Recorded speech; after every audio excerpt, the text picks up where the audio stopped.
Hey, it's Tuesday. It's Tuesday. It's Tuesday. It's June. It's Tuesday. It's June's Day? No, June. Let me try this again. Happy June. E3 Hi. right around the corner. It's Tuesday. Hello. January the 10th. Okay. 2017. All right. It's the Giant Bombcast. I have to pay my bills. You do? It's the 10th. Yeah. Shit. Is that your day? No, like the 14th or something is my day, but I'm got to get a jump on that stuff. Yeah, usually I should pay it. I should already have been paid by now. Get them bills in. I forget. Yeah. Pay some of mine too. Yes. No. Okay. I got some bills. Yeah. Okay. Yeah. I'll pay your bills. I'm not. Okay, sweet. I'm not paying your post bills. no I'm sorry. bills here. I'm Brad Shoemaker. Jeff Gersman is here. Pay my automobiles. Jason A. Striker. Hey, Brad. Special guest Will Smith. Hello. How's it going? We're sharing a shot. Pretty good, man. How Yeah. about you? Yeah. Look, we're shot buddies. Yeah. Chilling out on the camera. Hmm. And Drew Scanlon is back. Hello. From Japan. Konnichiwa. Whoa. Whoa. Man. It's like you're speaking a different language. Coming over here there. talking gibberish all of a sudden. I said Duolingo. How was it? It's down there. It's great. Yeah? Yeah. How long did you go? I was there 2 weeks. Wow. Yes. That's a heck of a long trip. What's Christmas in Japan like, Drew? I had heard that they actually do a lot of Christmas. Sure. Japan Yeah, is way it's big on Christmas. big I've over seen a there, lot of anime what I hear. Christmas episodes with Santas Yeah. and stuff, and And I hear that you know how in America when you want to have a Thanksgiving turkey, you got to reserve it Yes. like way ahead of time. sure. They have the same thing, but it's not a turkey; it's a KFC meal Okay. Really? Yeah. from KFC. KFC. you gotta reserve a Christmas, bucket. Christmas Yeah. dinner. Right. Yeah. They know how to live over there. I know. Damn. What? That's smart. Did you get it? No. Oh. He didn't reserve? So yeah, I didn't reserve. I thought maybe you had some connections or something. No. Is it the normal? Is it just like your normal 20-piece bucket with some mashed potatoes? I think or is there some other probably. stuff? Is there like onigiri or something in there? No, I think it's straight up KFC. I saw some pictures of people's Christmas bucket, and yeah, it's just like, here you go. It's a bucket of chicken and some sides. Like, it's nothing. There's no yeah. creamed seaweed or anything. Yeah, no. I've eaten at Kentucky Fried Chicken over there. It didn't move me. I don't know. It seemed okay. Just but- KFC? yeah. No Popeyes. No. Well, I mean, no American KFC. Normally, I feel like the fast food in Japan is like different and more Yeah. interesting and stuff like that. But KFC to me was just kind They of want like it to be authentic. it was sort of the same thing. Which not a I guess hybrid that's a good thing, right? Yeah. No bacon potato pies like the McDonald's. Actually, they probably do have weird menu items that I just didn't notice. Now that I think about it, But- I had like Off-menu a KFC. like a potato croquette or something in a McDonald's fashion yeah. between two McDonald's buns. It was kind of creamy and not a lot of flavor. Weird. Potato sandwich. Yeah, it was a potato sandwich. Interesting. Yeah, very odd. Just starch it up. Yeah, Why not? definitely. So many carbs. So it was a good trip? Yeah, it was Yeah. great. I played a lot of. Oh, hang on. Uh-oh. Hang. Hey. I Hey. forgot how this Hey. works. Hi. Aha! I played. I forget every week. You left all your producer knowledge back there. That's right. Yeah. I found an arcade and really wanted to get some Japan arcade Yeah. experience. Yeah. And it's funny because like you walk in, most of the arcades are, well, not most, but and again, this is just my experience. I'm no Japan expert, but like walking in, it's like, oh, these are all UFO machines, like Catchers. catchers. Yep. But you got to go upstairs because that's where the games start. Mm-hmm. And they're a lot of the ones that I ran into were tiered. So like you walk up and it's like, oh, this is the Tekken floor. Or you go up one more and like, oh, this is all Mahjong games. Graduate to Mahjong. Right. And then after that, it's Gotta work your way up. You beat the boss, and then you can go on and play Mahjong. after The that, top it's- floor, and there's like 3 Virtua Fighter machines up there still. Yeah. I ran into like a whole floor of Virtua Fighter. Yep. And then rhythm games, which is where I spent most of my time. Nice. I wrote down the names of a lot of these because a lot of them were in like crazy fonts that I couldn't read. Not Okay. just like Japanese, but like the logo was too crazy. There was one called Jubeat, which was 4x4. That's the cubes, like the layout, right? Where you- Yeah. yeah. It's 4 buttons by 4 buttons, and they each have a little screen inside that like have a little countdown, it's kind of like a photo iris that counts down. Oh, sure. It's kind of like Elite Beat Agents, Yeah. sort of. Yeah, a lot of these Going games on, are kind of kinda like thing. that, Sure. and Yeah. Hatsune Miku Project Diva. Nice. What was the one? They were working that poor girl to death, man. They just came out with a new one. Yeah, she gets Future around. Tone, I think, is out this week or I something. think It's like- that may have been the or- one that I played. Okay, yeah, there is an Uh, arcade. Yeah, I think there's an arcade. Wow. I version really of regret not seeing that show. Cinethum. that. Yeah, me too. Tunethum. That's what it is. Which is it looks like a piano keyboard Mm-hmm. crossed with a theremin. Okay. Oh, whoa. So you have notes coming down like Guitar Hero, and a keyboard in front of you, and the keys don't depress, but it is touch sensitive. Okay. So a note, if you will, may be slanted as it comes down, so you slide your finger across the Oh. board. Okay. And then there's notation on the screen for you to lift up your hands at a certain height, so it can judge the Oh, height of your yeah. hands. Huh. So you're going back and forth, but also lifting up in time. What And- kind, of, what kind of songs in that? Is it like playing It's- piano music or is no, it well, I mean, like J-pop? maybe it's a lot of J-pop, and a lot of these games had a hard time scrolling through the menus and Oh, figuring sure, out what was yeah. going on. So you just hit like, all right, that's blue. I think that's confirm. Yes, just like you got to just get past stuff. There's a lot of stuff like menus involved with like scanning your card. You know, that people come Right. back and Yep. log your progress. I saw guys with gloves who were really serious about these games. There's another one called My, which is like it looks like you're looking at a washing machine, and you're tapping all around the circle. And the screen is in the middle, like a circular Screen's screen? in the middle, That's and so great. you're That tapping sounds all great. the way around. Mhm. There's a Taiko game, Yes. which I tried. It's Oh, good. Was that the drum thing? yeah, Okay. drumming. Happiest goddamn drums you've ever seen. Yeah. Yes, they really are. That was really hard though. It's a great game. Yeah, that game gets up there in difficulty. They've got one in Japantown, I think, over here. Mhm. Like an actual, Taiko. I've got it's the PS2 version sitting. Well, we have drums. We have the Taiko Someday Tetsuya I'm gonna- drums sitting over there. I'm gonna hook those up, man. Yeah. All right. But I think the craziest game I saw was this. The screen looked like Total War. So like a lot of troops, Mm-hmm. but then so that was like the screen in front of you, and then there's a play surface down in front of you where you lay physical cards that then presumably imbue your troops with stat buffs, but then you can move the cards physically, and that translates to troop movements. Huh. Where do you Okay. get the cards? You buy them. You buy packs of cards. You buy packs of cards. Nice. Yeah, like they're running both ends of it now. So It's you- not a Man, virtual card game. whoa. It's a physical card Yeah. game, but a video game. Like this has been And happening this- for a bit You now. put money I in the have machine to judgment kind of play and stuff. you buy the cards? Oh yeah. Nice. yeah. And I think there was another Gundam game that was similar in concept, but then separate machines where you, I guess, like take your cards, lay them down on there, and then like fuse them or like okay. upgrade them somehow, Yeah. and then take them and And then go play the game. play the game in a separate machine. Sounds kind of awesome. Skylanders technology at its finest. Yeah, basically. Yeah. Wow. I was looking at one of those recently. Like Sega has one. That one with the troops might have been a Sega game now that I think about it. But maybe I'm thinking of a different game. But yeah, the lay cards out, move them around type thing seems like it's been happening in a bigger way over there these past few years. Yeah, that was a revelation. Yeah. Not only are arcades, they're still going strong, but they've morphed and kind of merged with like free to play stuff and Yeah. a lot of those sort of systems. Also, when I was playing Jubeat, there was a screen that like had a loading icon, Mm-hmm. and then I was matched with other players, Oh, and then weird. we played together In the arcade or over in the the internet? over the internet Oh, wow. in other arcades. Yeah. Oh, wow. Yeah.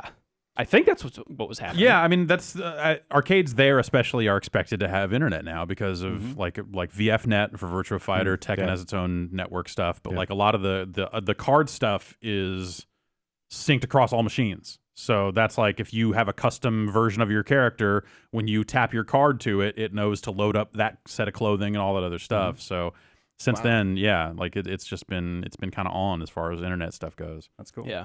I was also looking on trains to see if I saw like Vitas or DSs or what. Very few of those. It's all phones. all phone Yeah. stuff, and like a smaller ratio of iPhone to non-iPhone.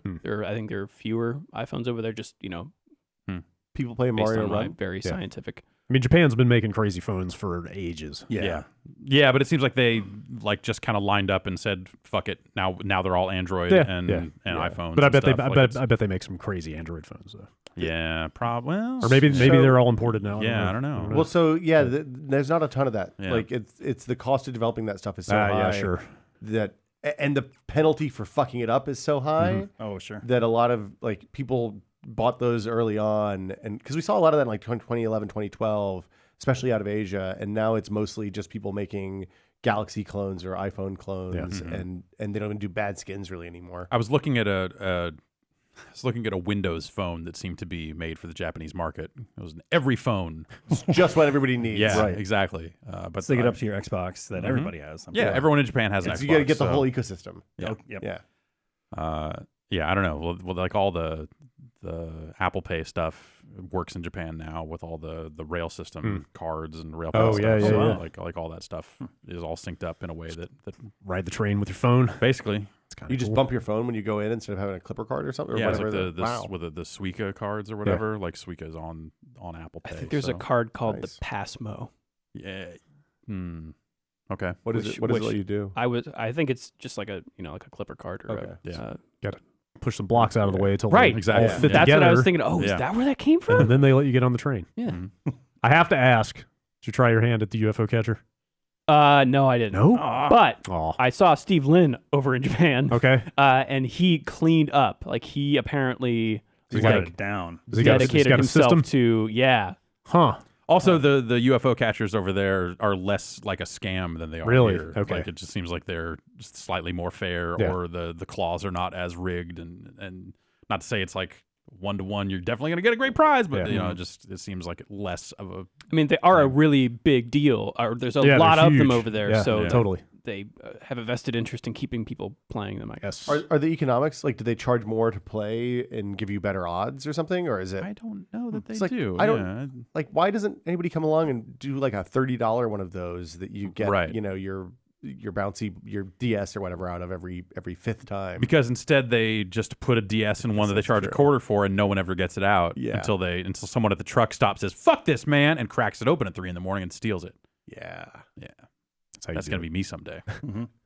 Good that you have aspirations. The Jim. great UFO heist. Yeah, no, I want to make something of myself. Yeah. You're gonna hang from the crane, Yeah, and Mission come down, Impossible style. Yeah, Just get a key. I mean, it's the same key on all of those, right? I'll just drill out the lock and Yeah. Little upside down can of WD-40. I was thinking about learning how to pick locks and building like easy. bump keys and stuff like that. It That just seems seems like like a it'd be really fun. cool skill to have. Yeah. You Will, guys- you know how to pick locks. I'm bad at it, but you can pick. Yeah, picking locks is not hard.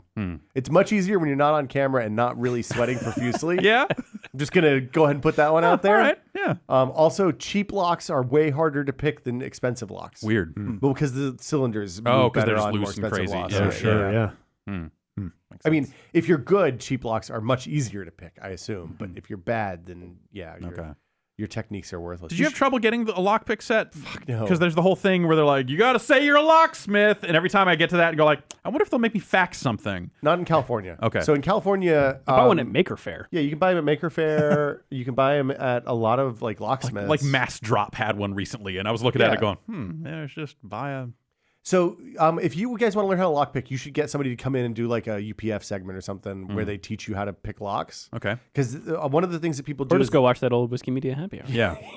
yeah, that's Do you not- still have the weird metal suit? Can we just get you in that thing and get you to pick Did we some do that in locks? the metal suit? I was going to say, if you were sweating profusely or wanted to recreate I that can- situation. I can get sweaty anytime you need. Right. I'm gonna call you on that later in the show. But yeah, you can buy locks that are cut open so you can see how it all works Oh, inside right. when you're Yeah, learning, yeah. and that makes it that makes the whole thing a lot easier.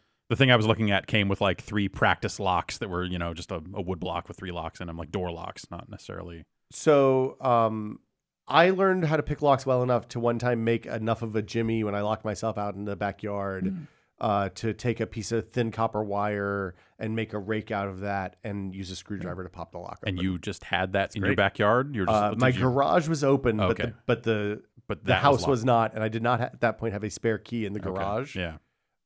So yeah, Hmm. mistakes were made, but Yeah, man. rectified. Hmm. Lockpicking is fun. Yeah. It seems like it And really handy. would be. It's- Yeah. Like it's You never know. You're not supposed to use it. They tell you when they teach you how to lockpick, you're not supposed to use this. Right. Forbidden knowledge. Well, because you'll damage your locks too. Oh, like sure. it's easy to Yeah. break a lock, and like it's usually cheaper to pay the guy to come unlock your house for you Mhm. than to replace the front door fix lock. the like you don't lock wanna that you destroyed. Go Yeah. around just performing CPR at people. breaking not, their not ribs unless and they stuff. need it. Right, exactly. So Yeah. No freelance. No unneeded CPR. Right. No unneeded lockpicking. What's a few broken ribs here and there? Yeah, right? it's practice. They heal on their own. Yep. Yeah. You don't have to do Eventually. anything. You Yeah. can't do Just anything. keep breathing. Yeah. Yeah. You'd be It's fine. fine. You'd be fine. Suck it up. Exactly. Drew, did customs give you any trouble coming back in? You didn't try and smuggle anything. We were a little concerned when any you contraband. posted that photo Did you bring some oranges? of that illicit Mario Kart or Yeah. Mario Party. I mean, didn't- Mario Party apparently can transmit cow diseases, so customs took all my copies. Okay, Good call. Good. Good. Yeah. Good that the borders are still safe. They got Thank God. I'm just glad you guys are done with that Mario Party. Yeah. That stuff. Those parties didn't look very fun. They were, well, we got through them. The long national nightmare. Yeah. Those game shops are fun though. Yeah. And there's a lot of them. Yeah. I got some tips from GameSpot's Peter Brown Mm. on where to go. like the real Okay. good places. Yeah. Well, so apparently Akihabara, while there still are a lot of game shops there, they're all kind of expensive. Yeah. And there's still a lot of stuff there, but it's like $15 for a game or whatever.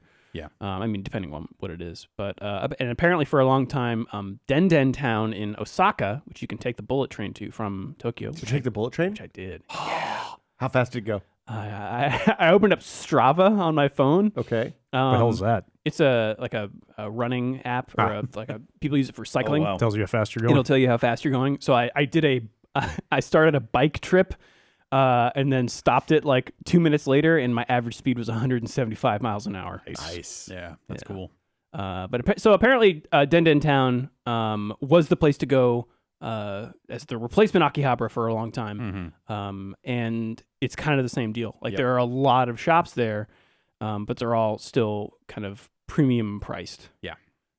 So apparently the thing to do is to you just got to find these shops piecemeal. Mm-hmm. Like the off the beaten path.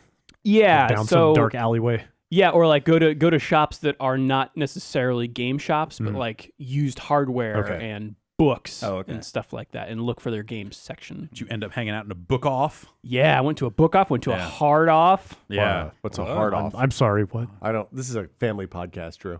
It's different. Oh. Yeah. That's like your guitar pedals Oh, and Okay. your audio receivers Yeah. and also some games here. effects processors and But like, you that go would've you go been- to Best Buy or something in the US and you see like some of that kind of stuff, but you don't see like Famicom games, right. which is just Yeah. like an aisle there. sure. Yeah. It's kind of awesome. Yeah, I think the thing that happened is everyone realized that they could make a lot more money on that stuff selling it on Yahoo Japan auctions or eBay, or like basically everyone realized that the stuff they had was worth money, just not to people in Japan. So they've got it sitting there in the store, but like they'll happily ship that shit overseas now. Yeah. In a lot of cases. So I was looking at a site the other day that is basically like a middleman for any kind of Japanese store, like online store. So if you just want to like go to like the Super Potato website and say like I want these 9 things, they will facilitate shipment, all that other stuff to get it to you outside of Japan and stuff. So Will they bundle shipments from like multiple places? I think so. Oh, that's nice. Yeah, I suspect they would. I don't know for sure. But How'd you prepare for this, Drew? How did I prepare? For the trip? Like, what kind of research is like? Because Japan's, like, there's a lot of places that I feel like I can go as an English-speaking American and probably do okay with a minimal amount of preparation. But I feel like Japan's probably, it's not as far as say North Korea, but it's up in that same kind of. There's a lot of English there. There's a lot of English, especially in like Tokyo and Osaka, Okay. and even in Kyoto, where I went with. So I went with my family for the first half of the trip, and then they left, and I stayed by myself for another week. Okay. And honestly, like Google just work. Like you knew what you wanted to do, and Yeah, or like if I just had like I want to try some tonkatsu or something, I use like Foursquare, or there's a Japanese equivalent called Tablog, which is like the Japanese Yelp, and everything is rated super strictly. So if it is above like a 3.0, you know it's good. If it's 3.5, then it's really it's good. none of that Yelp bullshit where like somebody gets 4 stars and it's just somebody who wants a big portion. They actually have real guidelines about how you rate. I guess. Good. Did you get like a SIM card?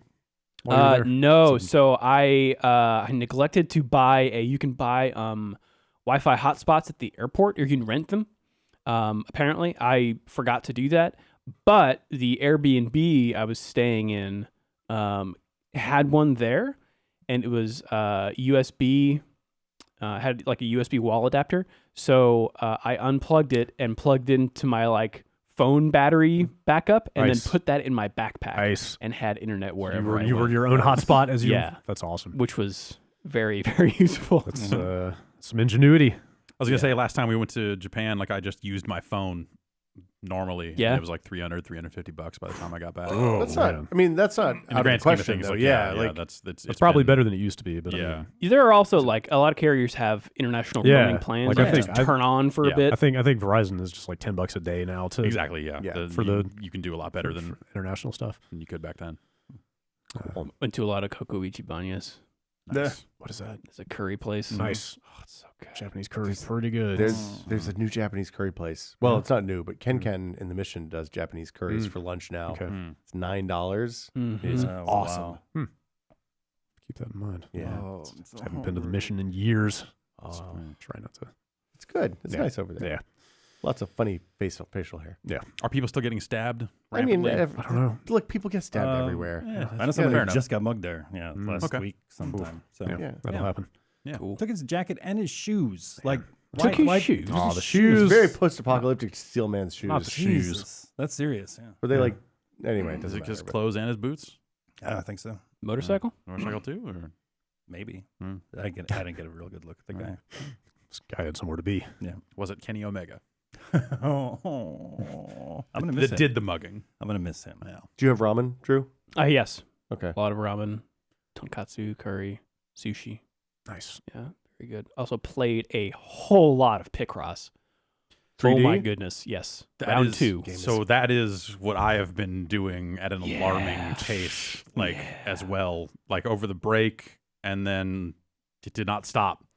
Like I just when I was mentioning it, when I was working on my game of the year list, I put it on there, and that reminded me like, oh, I didn't finish every puzzle in this game. What am I doing? And There are then a lot of puzzles too. yeah, so I started over Whoa. because I had been playing on medium, and I was like, oh man, fuck this shit. Like I'm gonna have to play him again on hard anyway to Yeah. truly get all the Because points. yeah, out you of get more this, points so. that way. Like, I would say, Oh. like, just if you are thinking about playing Picross, start on hard. What changes? I think it's even? like the amount of Fewer- information they yeah, give you. Yeah, they give you like the bare minimum of information you need to solve the and you have puzzle. to hit Is that the like highest, or inference and is there stuff one like of that? above that? Hard is, I mean, unless there's some unlockable thing, hard is the hardest. What number are you at? What puzzle group are you at? Do you remember? So I started over yesterday, day before. I'm on like the 9th Okay. block of Man, puzzles, I think. that's a lot of Picross Yeah. in a short period of time. But I was up to like 14 or something on before I started over. So I also play a lot of, after reading Rich Gallup's Games of the Year list on GiantBomb.com, I downloaded and played a bunch of Solitarica, What is that? which is an iPhone game where it's kind of like, is that like you're fighting a monster of some kind, and like you're dealing cards, or you're playing solitaire, you're pulling the cards from their deck, and they're occasionally attacking you? kind of. Or is So that a it's different one? I'm trying to remember. Okay, if that doesn't exist, somebody needs to make that. No, because it's kind of what that is. That, okay. So it's sort of like Puzzle Quest, but instead of matching 3, you are playing. You're not playing solitaire so much as it's like, it's like a simplified version of solitaire. Everybody Like goes to download this No, game. I'm gonna look at my phone to see if we're talking about the same game. 'Cause Okay. I'm pretty sure we are. it's remember Poker Rush? Yeah. Vaguely, Is yeah. this one with the cat? Yes. It's not like Okay, so it takes aspects of the thing. but yeah, then you're builds presented with a different- row of Okay. cards, and Yeah. then you draw one card, and then you can tap on the row of cards up there if one of the cards is above or below the one Yeah. you currently have open. Yeah, so it's not like standard like solitaire rules, Right. but 'Cause yeah, it's- so that's- this it's like is okay. I have played this game. Right. Right, a like streamlined that's how version of Poker Rush solitaire. worked, right? Like Yeah. it took hands from poker, but you weren't just playing poker. It Yeah. kind of built a different game around that. Yeah, and so each card that you match has a different color mana, and then you fill up like 4 different mana bars, and then you can use spells based on that. It is a roguelike, Okay. and you have different classes which amount to different decks, which are different like ratios of mana. I ended up starting on it and enjoyed it at first, and then I had too many fights go. Like I was still winning, but it just felt random. It felt like, well, now I've got to like sit here and draw cards until I get the one card. Like there's only one card left up there, so I Right. need a 4 or a 6 to Right. get that 5 out of here. And it just felt like I was just sitting there waiting. I got to a point where I was like, that happened one too many times. I was like, forget it, and just uninstalled it. Yeah, Like, it so was just, I had started specking in the direction of having spells that I can like target individual cards. Yeah. So that when that happens, you can wipe it I out. can just wipe it out. Yeah. But yeah, that game's super cool. Yeah. Solitaire Is it free to play? No, it's $4. Okay. But there's no upsells, so it's kind of awesome. Sounds reasonable. Yeah. You play any Final Fantasy? I played a little bit of Final Fantasy. Okay. I got past the big battle that we had. We Okay. saw on UPF, Yes. Oh, but good. I That did not. grind. Yeah, Yeah. I didn't take it with me. Okay. And I also played some Nier Automata, which I saw you Yeah. guys play on. Yeah, Jeff, the demo, Jeff played right? through that. UPF. That game seems kind of hot. What is that? yeah. I don't know what that is. It's like a character action game, but it seems like it has some more. You know, it's from Platinum Platinum, joint. so it's kind of Okay. in the same league as like a Bayonetta or Metal Gear Rising or something like that. Yeah. But it seems like this maybe has like a bit more like of a role playing game Oh, that sounds fun. structure. It's Yeah. hard to tell. Well, and Yeah. like Like you're a moment to cyborg. moment, there's different stuff going on. Like in the demo, at least, like you're doing character action stuff, which my eyes kind of glaze over whenever I see that stuff because like I don't want to have to worry about like tap the heavy 3 times and then the medium strike once to do a combo. Like I don't truck with combos. You don't want to do combos? No, Aw. I don't want to have to memorize all that stuff. Just light, heavy. Every game ever made. That's your combo. Square, Done. square, triangle. Yeah. Yeah. One, two, yeah. So I don't generally like those kinds of games, but this one I feel like you're playing that and then it switches to like a side-scrolling Yeah. platformer and then that sometimes you can shoot all the time, and which then is great. Sometimes it seems to turn into a dual joystick shooter for a while. Yeah, like it's you've got a cool. little Yeah. robot buddy, almost Yeah. like a Phantasy Star Online mag with you or something, but it just shoots. So at any point, you can just start dumping on enemies from a distance. And then sometimes the camera, it'll like, it has like a style to it. So it'll just be like, oh, by the way, this section's top down. And now you're kind of playing like a Smash TV style. Is it kind of like Vanquish? And not, I mean, No, Vanquish is more Because like it had shooter. those shifts, yeah, right? Yeah. Okay. I mean, it is not entirely unlike Vanquish, but Okay. that wouldn't be the first comparison. I would Okay. think. So yeah, I don't know. It seems like it's got like a little bit more going on than those games tend to usually have, and I think that's It controls really well. Yeah. yeah. It looked like it's got. And the timing windows feel really wide. Yeah. Like I'm sure if you turn up the difficulty where it's like I think the hardest difficulty, like hey, straight up, like if you die, it's over. One hit deaths yeah. or something like that. Or Like a one hit challenge deaths. mode That's what type it is. thing. Yeah. Jesus. So it's got some challenge there, but it just seems like the timing window on that perfect like The dodge like, thing just seems so wide. Yeah, and I'm okay with that. Yeah. Absolutely. Yeah. I just want to have fun with the game. Mm-hmm. Like if I want the challenge, sure, give me that one hit mode. But Yeah, like otherwise, I just want to experience this shit and feel Yeah, like a badass. the boss fight in that Yeah. demo is pretty amazing. Ooh, oh yeah, I don't know if I want to spoil it or anything, but yeah, shit happens. Yeah, that game seems like it could be pretty solid. Yeah, we'll see. Yeah. I'm excited. So watched a little bit of Awesome Games Done Quick, Yes. particularly the Metal Gear Solid 2 run. Yeah, I tuned missed that. into right when he was at Strut F, Oh and no. it was so cathartic. Yeah. Was Just it? Oh, good. watching him decimate that Was cartwheel over the catwalks. was he just playing super well, or are there a lot of like ways to sequence break that game? Like any hacks that or kind of bugs that you saw in there? The part that I watched at least was a lot of just playing really well, Okay. and like optimizing stuff, and Yeah. like making this really specific jump. I was watching a little Ape Escape 2 over the weekend when that was running, and some of the stuff they were doing. So just like it's like a crouch slingshot like you use the slingshot while you're crouching, and then you can kind of jump again. So they're kind of using it to just float over obstacles. Oh wow. Which was kind of neat, and reminded me that Ape Escape was cool. I miss Ape Escape. Yeah, like that was a those cool series. Those they made like Ape Quest, yeah, a bunch RPG, of like and a bunch of offshoots weird afterwards that stuff like that never really quite did it. I can't say that I ever really tried. There was the those. one that only came out in Japan where you have a vacuum cleaner and you have to suck the pants off the monkeys because they're dirty and you need to wash the dirty pants. monkey pants. Dirty pantsuit. And you got to handle those pants. And I thought that one was all right, but Okay.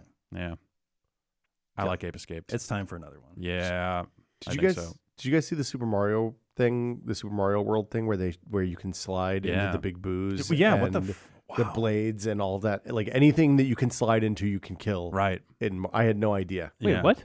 In Super Mario World, Uh-huh.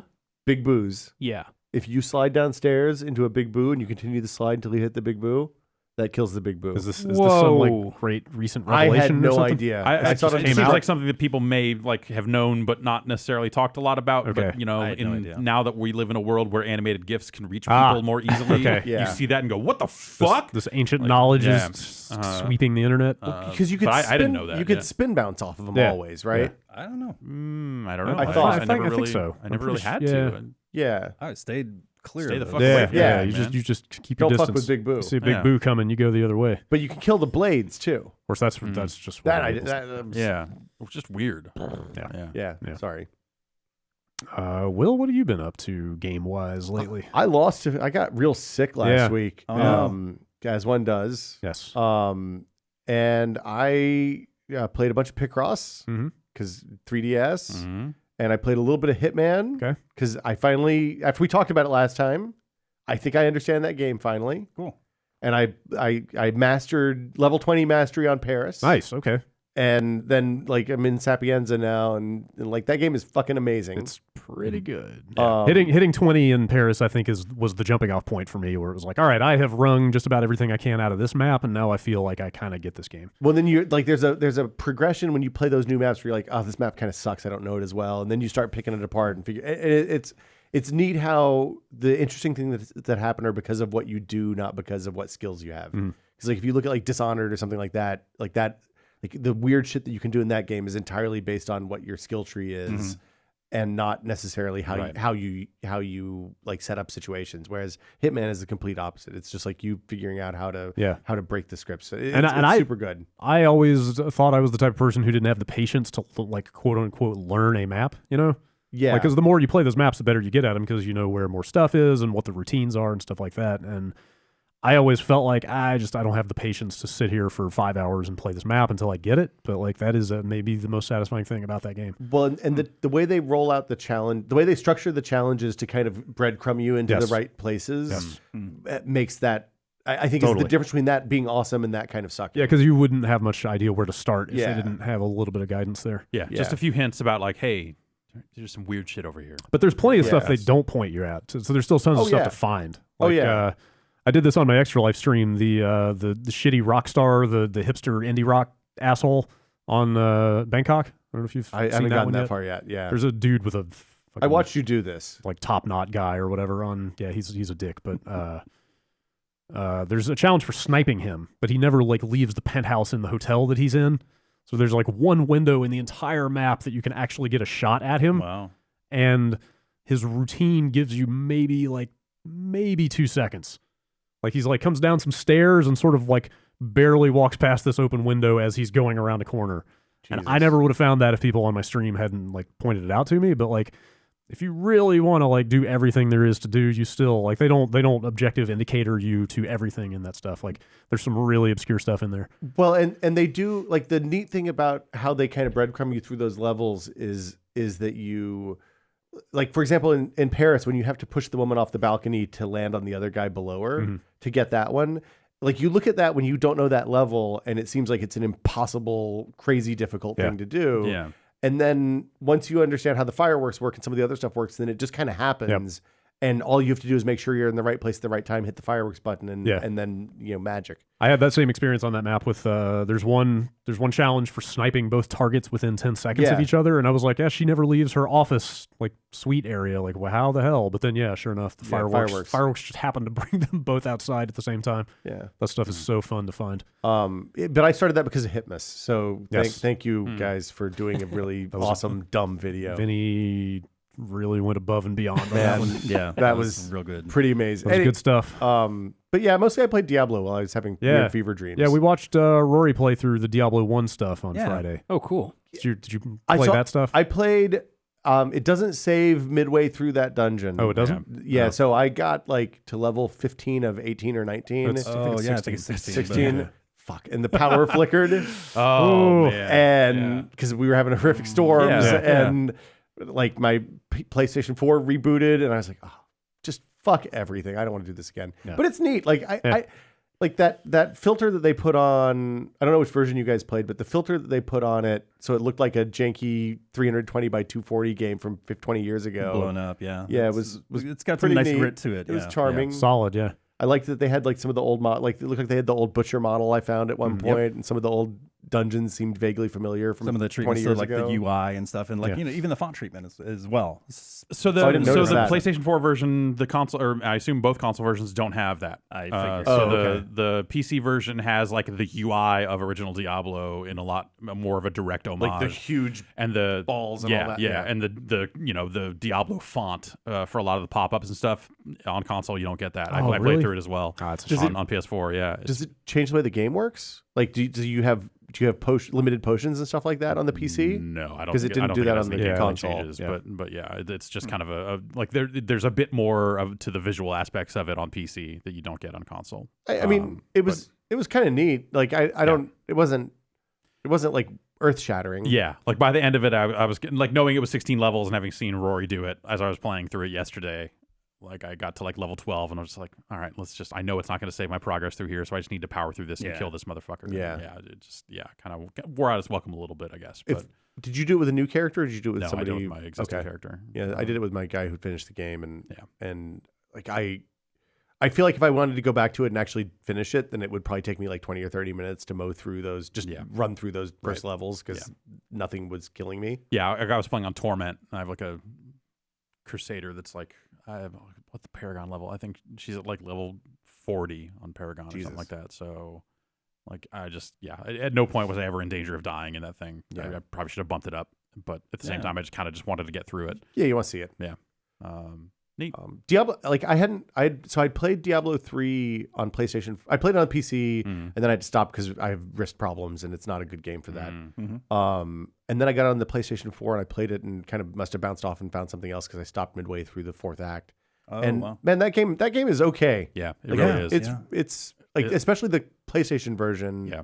Like Surprisingly well, yeah. Yeah. Like the translation to console controls is done surprisingly The well. role was fun. I mean, that's it. Yeah. Like being able to break out animations into that role is awesome. It Yeah. changes that game in a. I hope they make that like a Diablo thing. If they ever make Diablo games again, Yeah. I hope that becomes a Diablo thing. Yeah, Being they able to didn't. They break out never put the animations. rollback on the No, PC, right? no, I don't think so. or controller support. Yeah. They just kind of said like, nope, that's exclusive to this. It doesn't. Yeah, which I'm sure it would probably break some stuff in some, or it would. It's a different balance. I'm sure. Yeah. Well, it would cause a schism between the Right. gamepad and the mouse and keyboard people. But it's not like that game has like serious multiplayer PvP like, or something. Yeah. So it's kind of like, does that matter? I'm sure somebody does Yeah. serious PvP. Yeah. It's a big enough game. Yeah. But yeah, it's in like I don't know. It was neat. It was fun to go back to it. Yeah, I was happy to return to it and gain a few more levels and stuff. Yeah, because I played the shit out of the PC version of that game when it first came out and beat it and did all the stuff. And then when PS4 came out, I'm like, you know what, I'm gonna actually play this again, and leveled past my point on the PC like pretty quickly there. So if they keep adding stuff to that game, I will continue to occasionally return to it. They do constant events and stuff there. It seems like. Yeah, that I but it's didn't like know about. seasons where you Yeah. start new characters to be on a leaderboard, and that doesn't That interest doesn't- me. no. Like that's, I think I they- don't, I think- I don't really want a part of that. I think they said seasons are coming to console pretty soon. Yeah, At some point in the future. it's just it's not. That's not. I want to build my character forever. Yeah. you So- know. It's 3 years old now. No, 2 I years? think more than that.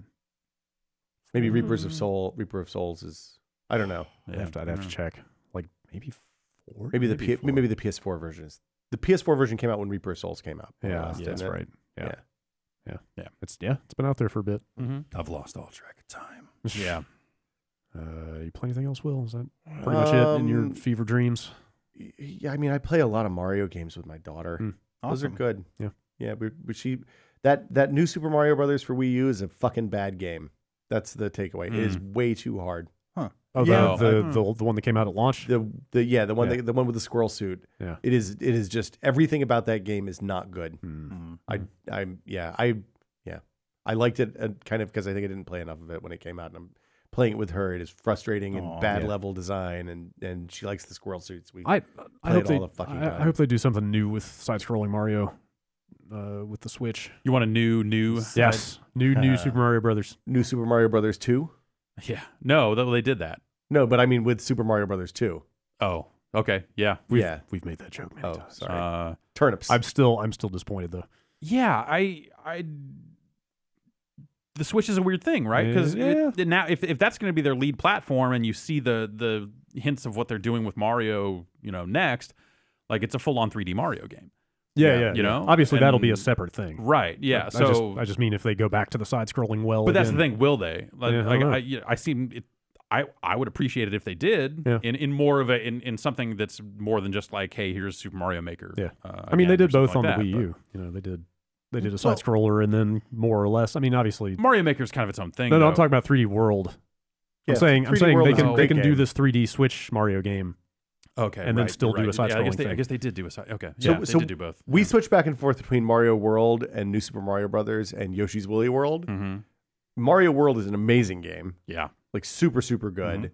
Yoshi's Woolly World, which I know you have problems with, is also a pretty solid platformer, especially playing with a little kid. good games for kids, I guess. Yeah, good games for kids. Okay, sure. And Kids need that extra time to throw those eggs. look, getting the kid to throw an egg is a really fucking big accomplishment.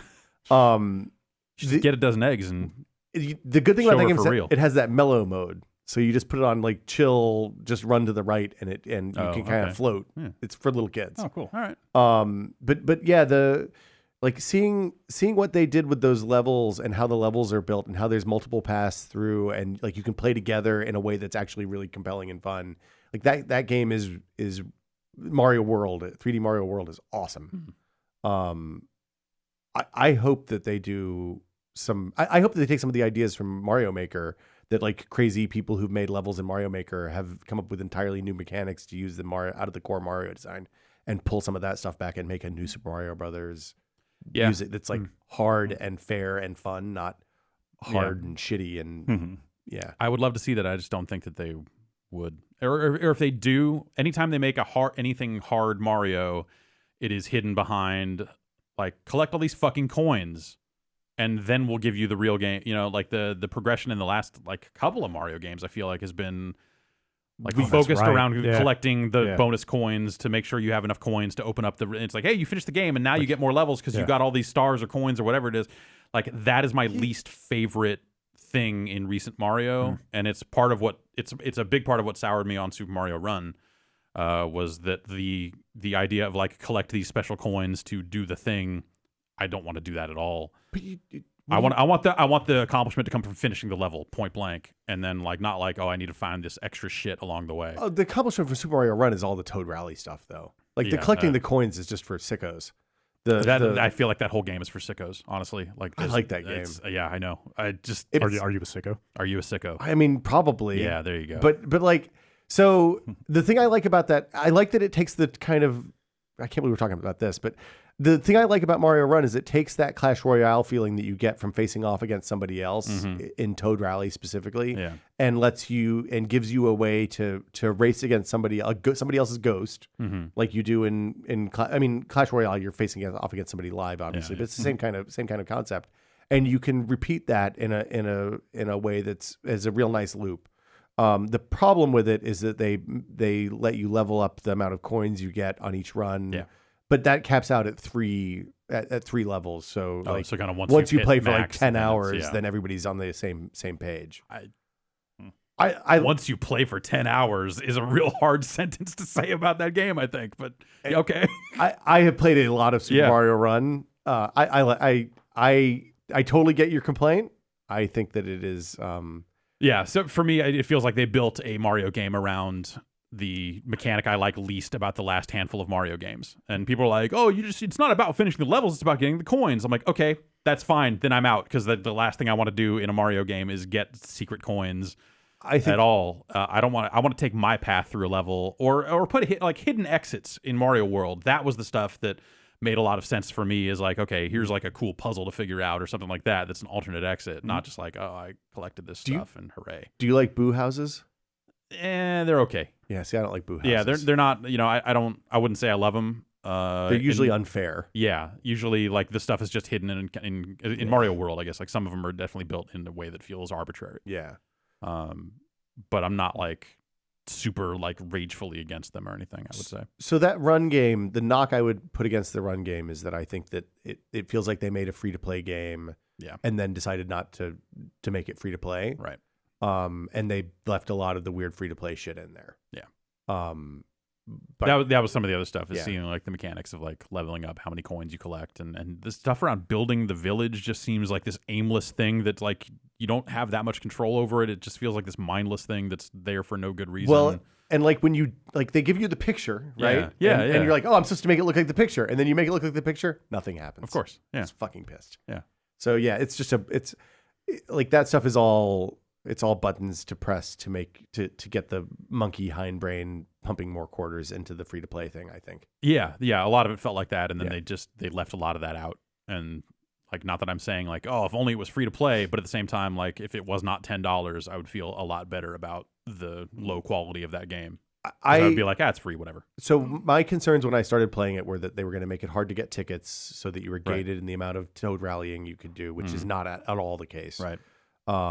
And that you would that it was just going to be a never-ending leveling progression. So the person who had leveled up their monsters to get more coins per monster was always going to beat you, and neither of those things ended up being the case. It ends up being like, for me, it's almost like a puzzle where it's how can I, it's what was that Sega game, The Crew, that you were running through laps on a first-person shooter trying to murder people most effectively. Yeah. It's Club. kind of The like Club. the club. Club. Yeah. It's kind of like that, but for Mario. How many coins? And I know you, Man, I look. you've crystallized this in a way that I could not have. You're absolutely right. You're absolutely Yeah. right. I hate the club.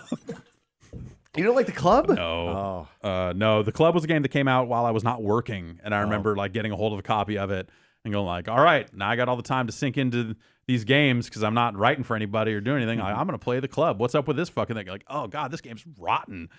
I mean, it wasn't done well. No. It was interesting. No, yes, it was definitely interesting. Like mechanically, like far different from other shooters and stuff like that. Like they went for something. Yeah. I will give them points for that, I guess. But man. Like if the handling on that game was good, the idea of doing laps was interesting to me. Yeah. But the shooting was bad. Yeah. All right. That's me. Yeah. That's what you've been up Just to. played a bunch of games that Jeff hates. Yeah. Yeah. That's what we all try to do around here. It's good. Someone Much as has to. possible. It's true. Okay, we need to take our first break. We are going to take our first break. Let's take a break.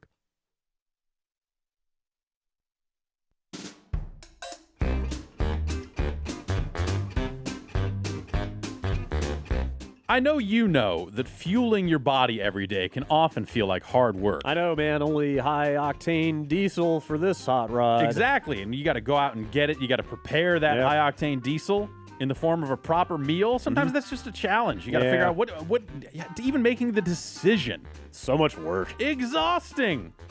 But feeling good about what you eat doesn't have to be an unattainable goal. Oh? Thanks to Soylent Drink. Whoa. Yeah. What? Each bottle of Soylent Drink fulfills more than just 20% of your daily nutritional requirements. More? Yes. It provides you with the freedom to choose how you want to spend your time. Freedom from food. Oh, great. What if Finally. you just drink the drink and keep going. Nutrify yourself. Yes. Okay. Put the liquid in your body and Yeah. don't stop for nothing.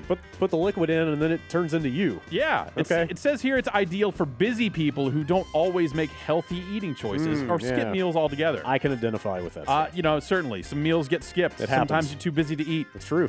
Let Soylent Drink take care of that hunger so you can worry about the important stuff. So I can drink my meal, Yes. then get on with things.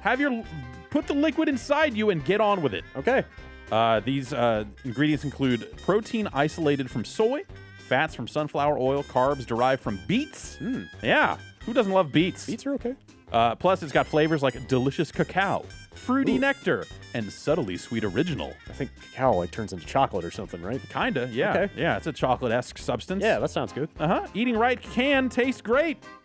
Soylent drink satisfies your stomach's hunger for immediate calories and your mind's hunger for long-term good nutrition. So don't wait. Try a Soylent today. Okay. You can go to Soylent.com and use the code BOMBCAST to get 15% off. Huh? Okay. That's right. Get the liquid. Soylent.com. The code is BOMBCAST.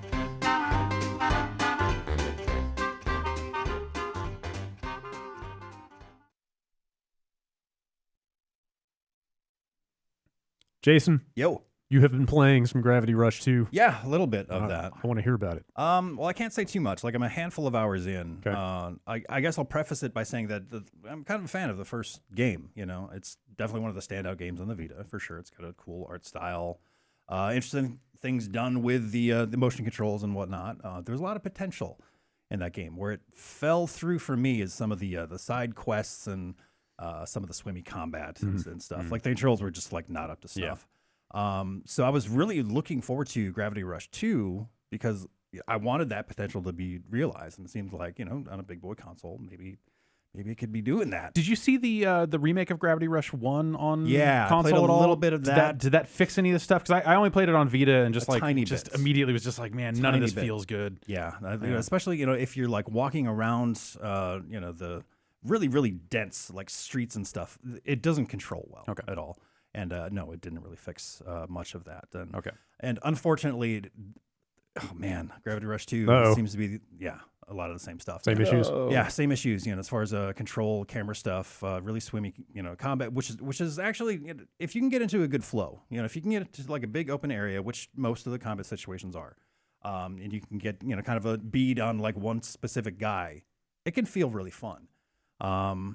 But like, you know, combat on the ground is just like really clunky, and, you know, once again, the camera controls, you know, if you like overshoot a dude, you know, because you can, you know, Gravity Rush, you know, you can defy gravity and just like hang out in the air, like lock onto somebody and just like, you know, shoot at them feet first. If you miss, man, it's like, oh fuck, now I've got to like reorient myself and then try and find out where this guy is. I mean, I would think a game about messing with gravity would present some camera issues. Yeah, it certainly does. Do you think some of that is just unavoidable because of what the game is? I want to say yes. Yeah, but there's certainly situations where the camera just like freaks the fuck out. You know, you're trying to like get up over this building, and, you know, your foot catches something on the geometry, and the, you know, camera. Yeah, it's nauseating at times. But yeah, some of the biggest gripes that I had in the first one are prevalent in this one as well. Like, especially some of the side quests, you know, which are just fetch things. It's like, hey, go find these ducks. It's like, I don't want to find these ducks. Somebody's got to find those ducks. Yeah. Yes, but, you know, I'm about like 5 hours in, finally got to the first main hub, but like, you know, those, you know, handful of hours, you know, preceding that have been really, really hand-holdy. And I mean, they assume that you haven't played the first one, and there's a safe assumption. Yeah, it's a good chance. That you didn't. But yeah, I was hoping for some more realized potential. You know, it definitely looks better. You know, it runs a little bit better. But pretty much the same kind of game. Like, doesn't sound like they messed with too much. The fundamentals, and not to its benefit. Do you get anything meaningful out of the side quests? Is there like a good reason to do that stuff? I mean, they've definitely added some. Do you have like a skill tree or some kind of level progression or something? Yeah, like, I mean, you get gems. You know, you can unlock new skills. Okay. There's also some online elements where you can do like these treasure hunts, and you'll get like talismans, which are like equipable things, you know, where you can, you know, increase your stats or whatever. But a bunch of costumes, maybe, if that's what you're into. They've added a camera. Initially, they added like a first-person mode, which I thought was really interesting because the game actually starts out that way. Like, you're in this big metal suit, and it's all from first person, and it's like, what the fuck am I even playing? This is not Gravity Rush, but later on they give you that camera, and that's what kind of substitutes that first person stuff. It was kind of an interesting way to play that game for a little while, but that got old. Sounds a little swimmy. Yeah, a little bit. Like, I just got to the first, you know, big world, and there's not a ton going on in the story. There's not like a real bad antagonist or anything. I give it time. Yeah, I mean, Gravity Rush, you know, the first one, you know, there was a little bit of intrigue and mystery and a little bit of a storyline to follow in the beginning, but I'm not really getting that in this one. I'm going to stick with it, you know, a little bit more, for sure. Yeah, we'll check back in with you and see if maybe things open up a little bit. Yeah, After you get into this hub and yeah, stuff. I really hope so. Yeah. But other than that, I beat SteamWorld Heist, and Nice. I was really sad to see that game end. Yeah. Seriously, yeah, because I just that's a really just fun, enjoyable, Solid game. Yeah, Yeah. totally. Doesn't it? I mean, well, I know you can replay existing levels. Does it have any kind of like endless mode or just like auto-generated There is a stuff? there's a new game plus, Yeah. where you carry over, all of your crewmates. Yeah. I don't know if the items, Because I think the levels skills. are randomly generated. Aren't Most of them are, Yeah. except for the main story beats, Yeah. as it were. But I mean, you can go back and replay levels anytime. they? Yeah, on higher difficulties and stuff. Yeah, exactly. So yeah, you want to go in and get all the epic loot and get all the stars and whatever. But Get all that water. yeah, esteem, as it were. But yeah, lots of cool items in there. There's some funny moments, and I just really enjoyed that game. It's a cool game. I wish I would have gotten into it sooner. Have they talked more about what they're doing? What Yeah, that team's doing next? I I don't believe I'm pretty sure they said they're working on a third SteamWorld Yeah, game. and But like based on what they've done so far, it could be a completely different type of game. Right. Wasn't World this their space. third one? Like, No, this was the just second Dig? one. It was just Dig Really? and Heist. Okay, Yeah. all right. I Yeah. thought they had. They something released else Dig in between. everywhere, though. Yeah, Dig came out on a zillion platforms. Yeah, Heist has coming out on pretty much everything now too. So That would be a good phone game. Yeah, totally. But no, diversity in weapons and stuff and items. It was Yeah, the it loot, was really fun. the loot stuff and the hat stuff are good Yeah, in that's that game good. for sure. Odin Sphere, still playing that Yeah, as well. still cranking. Still cranking out. I'm on the using Mercedes now, and that game has turned into a shooter. I've got this big crossbow, and I'm just filling the screen with fucking magic bullets, and it's great. So cool. It's a good way to get it done. And then a little bit of Bleed 2, which is coming out, I think, in February or something like that. What is that? You're not familiar with Bleed? Bleed's a pixely side-scrolling kind of a twin-stick shooter Okay. of sorts. Yeah. So you can move with the left stick. You fire continuously with the right stick. Jump with the right trigger. And then in this one, you have the katana built in, which is like a deflect or parry. So if you got like a big purple bullet coming towards you, you can take the right stick and flick it towards the bullet, like right as it's about to hit, and it'll bounce back at the enemy. And it gets super fast and frantic. You've got like a triple jump, and like the subsequent jump, like the first one's like a normal jump. Take another jump and it gets a little swimmy, so you can like start weaving in between bullets and stuff, and then also slow down time. It's a really, really cool. It plays really well. Like it's a really cool mechanic. It's neat. Yeah. Totally want to do a quick look on that. Okay. is there any kind of whenever we're multiplayer in able that? to. There is, yeah. As far as I know, it's relegated to. So there's two different types of like bullets. There's the purple ones that you can deflect, but the yellow ones you can't. So the second player, I think, would be able to deflect those yellow bullets. Oh, So I'm okay. not- So so like I haven't tried it out yet, but Hmm. that's that sounds how it read interesting. to me. Yeah. But could be totally cool. But yeah, a little bit of a lot of different things. Dabbling. Yeah, Spread yourself around. a all little over the bit. place. Yeah. I spent a little time playing, like a very little bit of time playing a game called Hive Jump that's coming out later Hive this Jump. month. That seems very similar Sweet. in terms of not necessarily deflecting bullets, but that setup of dual joystick shooter, side scroller, triggers to jump. And It's boost and stuff. weird. Yeah, trigger to jump. I Yeah. cannot. It get makes my head sense around in, that. like for the dual joystick stuff, Sure. but the jumping for a game with the word jump in the title, Mhm. the jumping does not feel very good. Oh no. It's like it's like a feeling of sometimes like just jumping in games, like just sometimes it just feels wrong. Yep. Mhm. In this game, like you fall to earth really fast. So it's like you have your like a standard feeling jump arc, but then as soon as you lose that momentum, it's just like and it's got a jet boost to kind of let you like move around and do some more stuff like that. But like I don't know if I can get past the way that jump feels. Oh, like no. I played like, oh, there's some neat stuff going on here. Like there's some multiplayer they're going to put in or activate when the game comes out of early access. But I was just, I don't know, man. Not feeling it. So I will try out Bleed. That sounds cool. Yeah. It's not the best looking game. Yeah, It's kind of dated as far as the retro Sure. pixely look. Yeah, but no, the gameplay is like right up there. Hmm. It's rad. Soundtrack's really good too. So far. Jeff, you play anything besides Picross, or is that It's been Picross and Diablo all the way that's- down. I mean, Like, that's not a bad I've- way to spend your time. I ran some streams a little over the weekend Yeah. and one yesterday that's up on the site. Playing. I've been kind of digging into. There's an FTP site with every Apple II disc image on it. You just go to Oh, Asimov man. and just get 2.5 gigs of discs and just sift through them forever. So I found myself playing Rocky's Boots again. Okay. A fine educational wonder. And then that led me to play some Gertrude's Secrets, which is also from the same learning company. You were way outside of my It's it's my like wheelhouse. not at this quite point. not quite a math blaster, but Okay. sort of similar vintage. Yeah. Like they had those those like educational mystery games. Yeah. And so those games are both made by Warren Robinette, who made Adventure for the 2600. So you see a lot of those mechanics in there. Robot Odyssey, maybe. Did you hear about that ever? Okay, that was kind of the game that came at the end of that chain, and it was like way more complicated, but I never saw it. So I started playing that and thinking about doing something with Robot Odyssey at some point, but I launched it and it was too complicated. I didn't know anybody with an Apple II, so I never. I didn't have one either. I just we had them at school. It was the only computer that existed at school. We had one, but it was a little bit of Oregon Trail or number munchers was about all you got out of that. Yeah. So over time, I eventually just, because I would encounter Apple IIs at school up through junior high, basically, I eventually just built a slight catalog of Apple II discs. So you took matters into your own hands. At some point I was like, I'm bringing in this copy of Droll because fuck you guys, and we're going to play Droll now. Sure. And, Beachhead 2 came with the Atari version on one side and Apple on the other, so you're set there.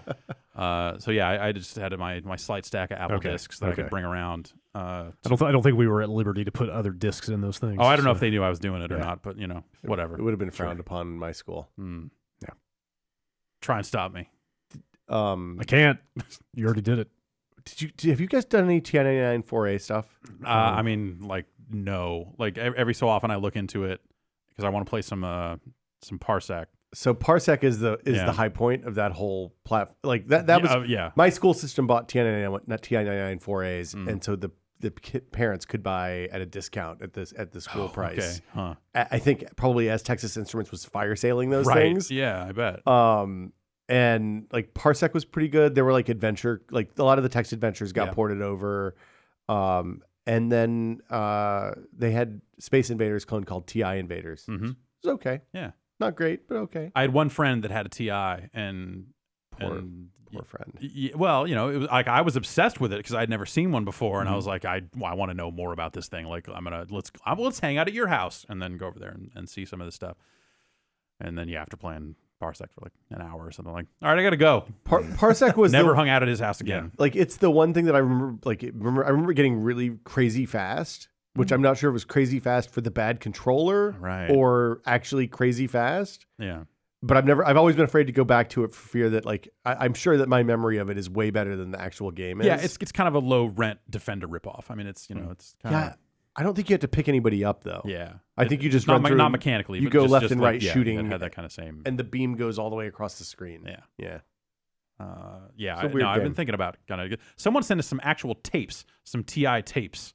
Oh man, some real life game tapes, and that thing never worked. I have nothing to do with them. I don't have a TI. I don't have it. Yeah, I have a tape deck at home. If you want to get a TI, I got a tape deck on my desk. Yeah. You just like play it into a microphone hooked up to a TI and just see what happens. No, you had to plug an analog out.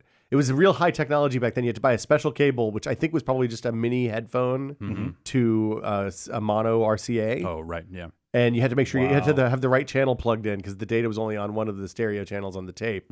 And you plugged it in, and you had to rewind the tape when you put a cartridge in. Yeah. When the cartridge said "play the tape now," you played the tape now, and you usually had to do it like 3 or 4 times until it got everything. Yeah. And then it would work. Like, your volume's too low. You need to turn it up. Yeah. Or you turn it up too loud, and now it won't load. And good stuff. And we didn't buy the official. Like, we'll do 2 things. If you had a disk drive for the TI, you could copy the tape to the disk drive, and then it would just be there. Yeah. But if you didn't have a disk drive and you didn't have the official tape player, which had a detent for the right volume, then you had to kind of figure it out as you went, and it always took a lot. It was fiddly. Yeah. See, when I had an Atari 400, the tape deck was custom, so you couldn't. It had a custom connector. It didn't just plug in through audio, so it just you didn't have to deal with volume or any other stuff. No, we just had a tape. We had a pop top. Yo ho ho and a bottle of rum. That's all I remember. Pirates Adventure was I think the only thing we had on tape. So text adventure game. Tapes, hot tapes, game tapes. Turns out. All right. What about you? You play anything else? No, I mean I played. We put up a quick look at Shantae yesterday. Yeah. Oh, how's that? It's cool. Good That's looking. First one of those I've ever played. People have talked for years about how good those are. Yeah. Speaking of games with good jumps, Mm-hmm. that game has a good jump. Feels Yeah. snappy. Yeah. A lot of air control on it. That game plays really well. I mean, like the platforming is kind of straightforward. Like it's nothing super mind blowing. That's the thing with like when Shantae was like really big. It was at a time when like really good platformers were not in style or in season. It was like the 16-bit stuff had fallen way off, and Yeah. people were kind of hungry for that to come back. Yeah, and now that it has come back, it's good to see that they're still Yeah. like doing it really well. Yeah, like, that game's really good looking. They kickstarted that one, and it turned out pretty solid from what I've played. seen some people lament the lack of like true, like contiguous world, like having the map and stuff like the way it splits up the levels is a little bit weird. Yeah. I wonder if that's just an art thing because there's so much high-res art in there. Maybe they have to maybe. load in and out a lot or something. It's I just have no easier idea. to just build one-off levels than it is to build a Maybe. full world map. Or Yeah, something. maybe. Yeah. Maybe it is segmented, kind of weird, but it's got. I don't want to call it Zelda stuff, but like there's a decent number of like magic spells and kind of customizations items you can buy that make it kind of interesting. And there are two other playable characters, and one of them says finish the game to get it, and the other one just says coming soon. So I don't know if that means they're going to sell a third character or if they'll patch it in later. But That's in patch. Well, I don't know. it seems pretty solid from what I played of it. Yeah. Pretty good looking platformer. There's some good dancing in there. Looks Yeah. really nice. Good hip shaking. Yep, Yeah. good animation. Ripping that hair. I forgot something. What's that? Did you guys talk about Super Hot VR ever? Yes. Oh yeah. Okay. Yeah. Yeah. Never mind then. It's Fucking cool. That game's awesome. It seems pretty good. That game, We watched him play it. oh man, it's so good. you feel like Neo in the Matrix. Yeah. Like you're waving around with two guns, just pew pew pew, and Yeah. dodging bullets, It's- and it's fucking great. Yeah. Over the break I played through original Super Hot over again. And Yeah. that's still a really good game, but something about playing VR is just like, man, I wish that the VR game was as long and had as much story stuff, like narrative elements as original Super Hot did, because I liked that aspect of Super Hot. Yeah. And Super Hot VR just feels like a companion piece that plays a lot better if you know going in the events of original Super Hot. Like the story in Super Hot was real weird and good, and I like it, but I just want to be in more combat scenarios where ultimately like the gameplay is the thing. Yeah, but there's an ashtray hanging in front of me. I have to huck that at some guy, grab his gun out of the air, and start shooting people. Like that game is. it's so damn good. Yeah. But there's something about Super Hot when you get when you collect all the hidden items and unlock kind of the last little bit of like world building story shit they do that I really appreciated. So like it would be hard to do that stuff in VR, but I don't know. Somebody will figure they'll figure it out. Like so the thing that blew me away about the VR version is when you pick up the gun and you want to get out of the menu and there's no way to menu out, you just put the gun to your head and pull the trigger and then the headset comes off. Like that's real. It's just real. It's real good. Real good stuff in that game. Yeah. Anyway, sorry. Is that only in Oculus right now? Or? Yeah. That's weird. Those touch controllers feel okay for shooting too. Yeah, they're very nice. Yeah. I like them a lot. Did Oculus fund that game? Yeah, Do you know? I think they are publishing like a permanent so permanent Oculus exclusive. Huh. I don't think so. I think they said that they're a small team and that they. Okay. I get them all mixed up, but I think that they said that they're. I think that they said they did one version at a time. Okay. So is that something that's actually legitimately hard? Because like tuning for Vive, if you've made an Oculus game or vice versa, like how much work is that actually? I mean, it'd be different for every game, I assume, but it's different for. So as somebody who's literally like we're doing the first episode of the Foo Show right now, and the thing that is taking a long time is porting like UX stuff between. So on the Steam side, you use Steam VR, and if you're only releasing it on Steam, it's no big deal because Steam VR will support. Headset plus gamepad, headset plus Vive controllers, headset plus touch. If you're supporting Oculus Home Store as well, you can't use Steam VR, so you have to use their APIs, and you have to basically. It's not massive, but there's anytime you add multiple APIs and multiple types of interfaces, gamepad and touch controllers, right? Then there's like your testing matrix gets bigger, and when you find a bug, then you fix it and you make another 3 someplace else, and it's time consuming. Okay. And when you have something as complex and like timing dependent as that game, then like getting it wrong would be bad. So yeah, it's good to know. You guys want to talk about some news? Let's hear it. Let's talk about some news. It's there we go. Now we can talk about the news. Yesterday, a rumor popped up that Microsoft was killing Scalebound. Yes. And then like an hour later, Microsoft came out and said, "Hey, we're killing Scalebound." yeah. That did not take them long. It was it's the Platinum Games exclusive that Play that super rad kid with the headphones. Yeah, and it's the the- controller it's like dying a- on and- Dragons. Drew. Yeah. what's his name, Drew. Yes. That's Okay, that's sorry. unfortunate. Sorry, Drew. Super rad Drew. Yeah, it Wait was for years it was a for Platinum another Drew game. character action game where you had a freaking dragon as a sidekick. That sounds okay. Looked like they were doing some okay stuff. Yeah, with it that. looked pretty interesting. It Like looked neat, but also sometimes it looked weird. Yeah. I don't Yeah, know. the last time they showed it, it maybe didn't was that when they show- showed the co-op stuff? I can't remember. That did not go over well. That stuff looked lame. Yep. Uh, I feel like I I don't remember at Games. I think it was Gamescom when they showed a demo of it last year that it was looking kind of rough. What kind of exclusives do they have for this year? Well, so we'll get to that. for this Okay. year. That seems like part of like the weird story of this stuff. Eurogamer reported some rumors around this. I'm trying to find in their article here. Here's what their sources say.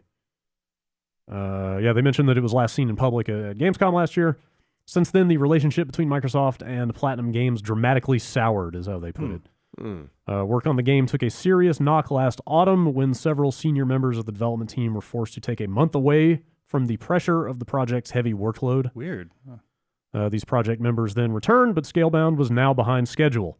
With continuing issues surrounding the game's engine and overdue deadlines, the decision was made that the project could no longer continue. Oh. That's kind of how they put what happened behind the scenes. So I'm trying to like parse that as like, did Microsoft have them under the gun on an unrealistic schedule, Yeah. and that like led to these issues, or were they just not getting the job done? And Microsoft said, "Look, Yeah, who Yeah, I knows? wonder. There seemed to be some scuttlebutt going around last night yeah, about that stuff, but there's no way to confirm that. Still, directly. it's not like Sega has, or Microsoft has a ton of exclusives. So Like- here's the statement they put out. After careful deliberation, Microsoft Studios has come to the decision to end production for Scalebound. We're working hard to deliver an amazing lineup of games to our fans this year, including Halo Wars 2, Crackdown 3, State of Decay 2, Sea of Thieves, and other great experiences. So I mean, this is a Halo year too, presumably, right? Or is Halo Wars the Halo? Halo Wars is out pretty soon. Yeah, Halo Okay. Wars is, but you mean a Halo? Yeah, there'll be a Halo. No, I no, think- No, that'd next be year. next year. Yeah, because they're on it's 2 years it's and they're a on a 3 year. I think they're on a 3-year cycle for Halos. Oh, Right? yeah, because Yeah. Halo Yes. 4 was last year. No, 5. 5 was last year. Yeah. 5. but Well, Well, yeah, 2015. 2015. yes. yes, Yeah. Yeah, so it'd be another almost 2 years from now for another Halo. Wow. So Um, Crackdown is and their Gears big, just came out. Yeah. Yeah, Gears just came and, out. They'll have they'll presumably have a Forza Motorsport this year because this is a Forza Motorsport year. I want a Project Gotham, man. Yeah, well, yeah. some people wrote in and said to kind of like pay attention to what games they announced at E3 2014 Yeah, there's been a lot of people looking at 2014 because as if to say all that stuff was smoke and mirrors. because that was the year that they came out with like game after game announcement without anything really to show for it. Yeah. Phantom Dust was one of those, and Yeah. that already got canned, and there were like oh, rumors. did it? Oh yeah, ages ago, like a year and a Oh, half I ago. missed that. Ages ago. Didn't they at some point say like, oh, we're like it got canned with that developer, but they weren't necessarily Yeah, I think they coming said out and saying something like they might like- get back to it. But, yeah, but and by get back but- to it, they probably mean like, oh, we'll emulate it or do something. Right. with it, or- I don't know. But there were some behind the scenes reports that relationship was also rocky. Yep. So yeah, that's Phantom Dust and Scalebound, both from that year, canceled now. Mhm. Crackdown basically hasn't been seen since that E3. Right. They still have a Crackdown webpage up. Yeah, I looked I mean, before the show started. like I said, they and mentioned Crackdown in yeah, that. they said the words Crackdown 3, which is interesting. The last time they had an event here in town when they were showing off that free Forza Yeah. and Quantum Break was there. Yes. I was talking to someone who was like the marketing person for Crackdown. And even then it seemed weird. I was like, is Crackdown here? I was like, Yeah. no.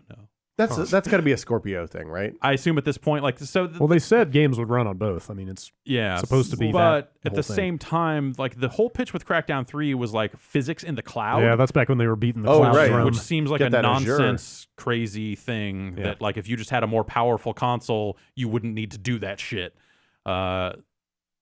So I don't know. Yeah, who knows? Like who knows what that thing is at this point? Typically, you do physics on the client, and there's no physics on the server side. Right. That's just like They just wanted. They wanted destruction at a scale that it could not be rendered on the Xbox One.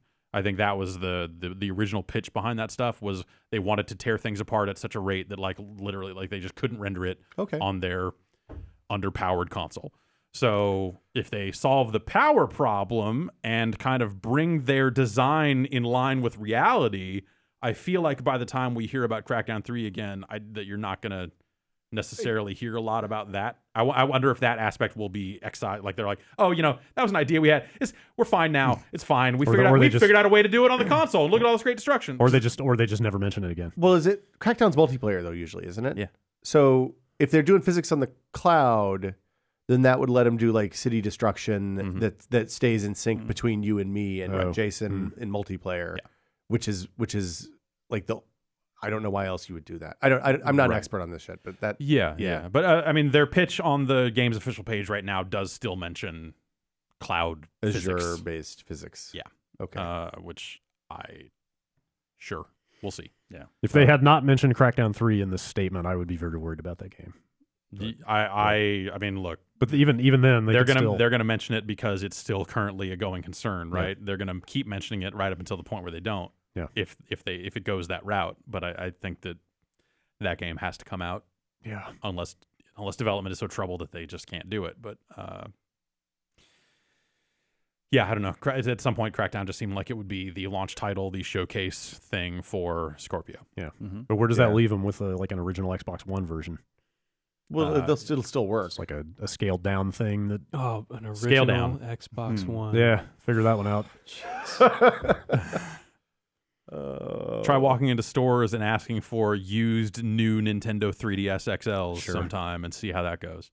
Then again, I feel like they were out there at some point talking about Scorpio, saying like developers can use the power however they want. So like I guess that gives them an out to be like, well, here is the version for Xbox One. It's not quite the same game. No physics. Right.